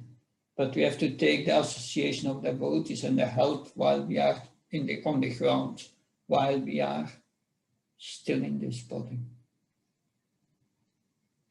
We should prepare for death every moment by absorbing Krishna's service. This age of Kali, absorption in chanting holy names help us to remember the Lord at the time of death. Yes, this is the essence of the preparation. The need to prepare for death is to remember the Lord at the time of death. The preparation includes executing devotional service of the Lord without deviation, cultivate the qualities of a Vaishnava, trying to surpass the contamination of the three modes of material nature, concentrate the mind of the lotus feet of the Lord in complete surrender. Yes, I'll be doing that. Not easy. Gop Kishore. Preparing for death is very important to go back to God at the final examination. One can start preparing for death as soon as his eyes are opened by devotees towards the spiritual world. Best is a practice from childhood. From 5 to 25, being a good brahmachari should learn Bhakti scriptures like Bhagavatam, Bhagavad Gita, and from Guru in all Hyasta life. Engaging all the members together, practice devotional service. And then Vanaprastha life, sannyas life should be totally devoted to prepare for death by preaching all over the world.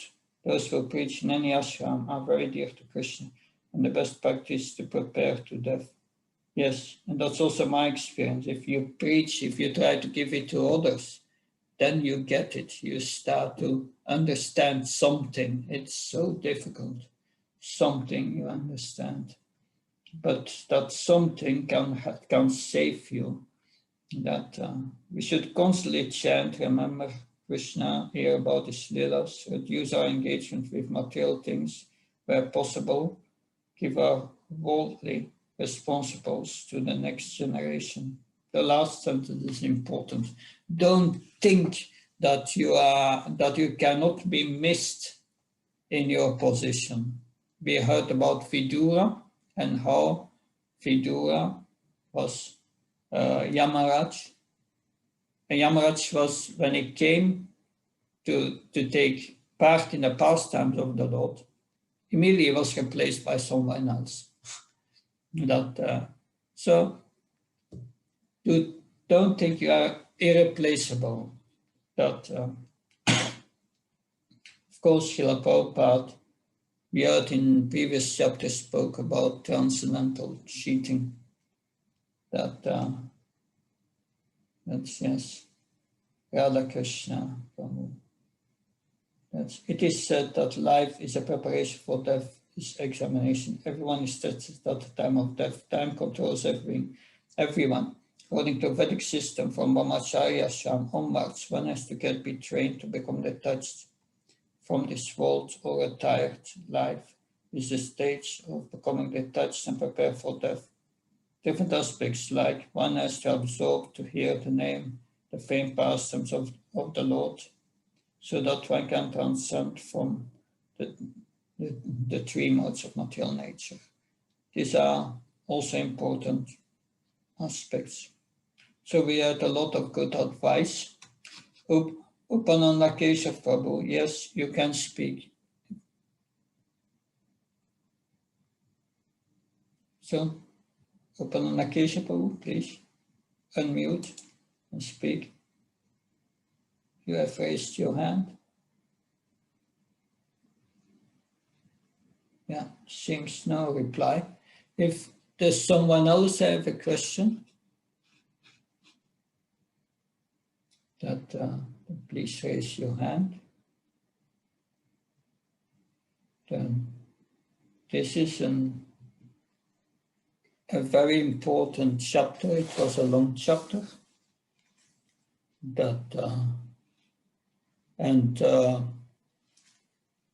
Yes, it's good to hear it a few times again.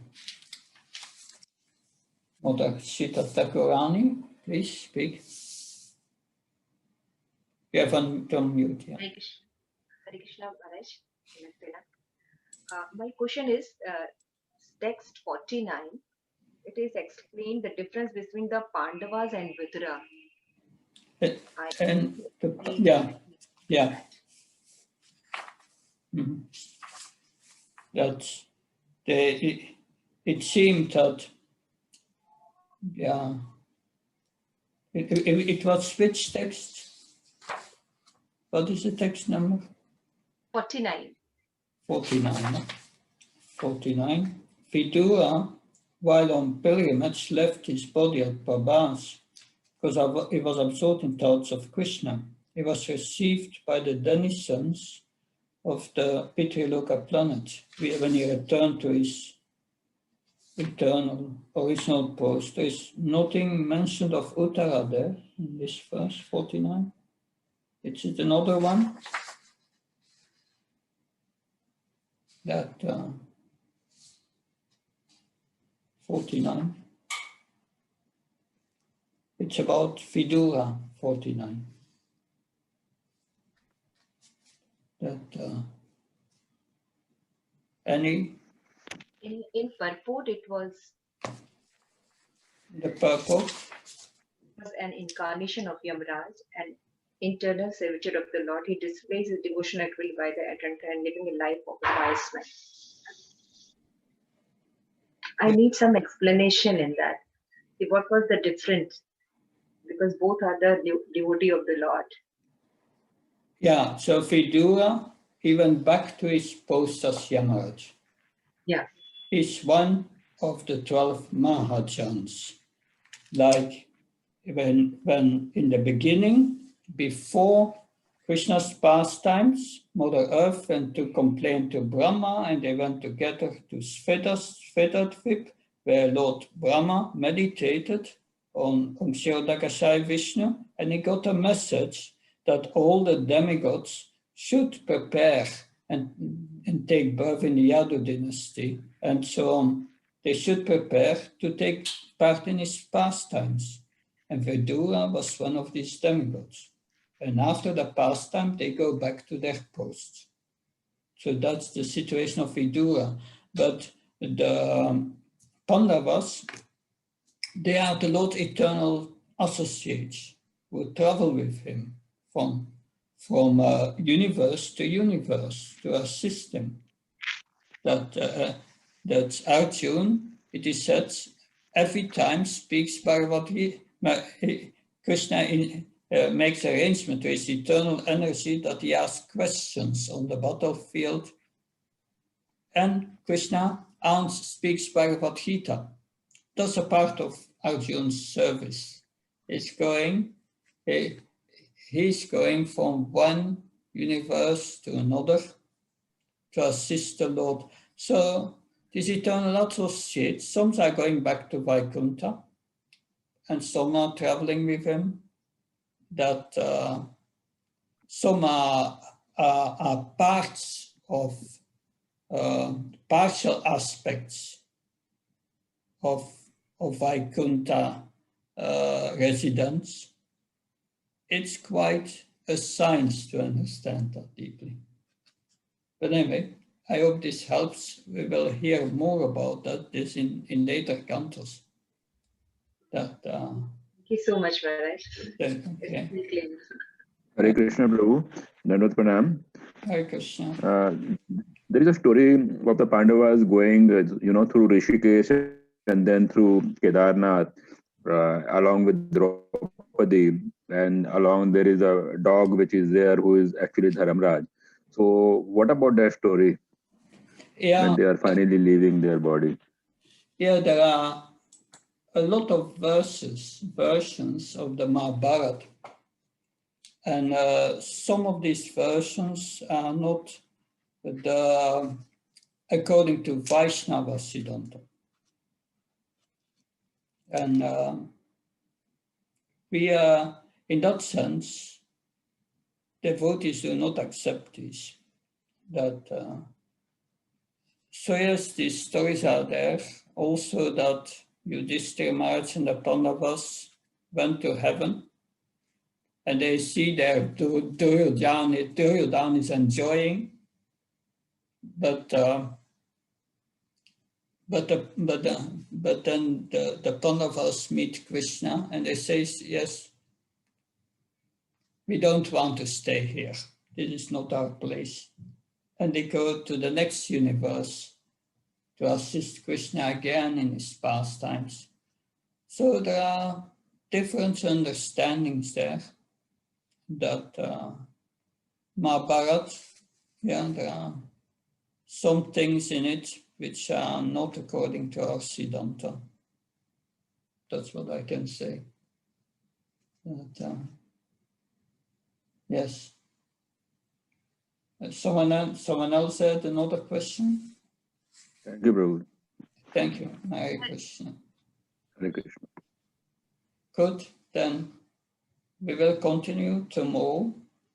And here we are going back to Maharaj Parikshit, how we received the age of Kali. Thank you very much. Hare Krishna. Jai Prabhupada.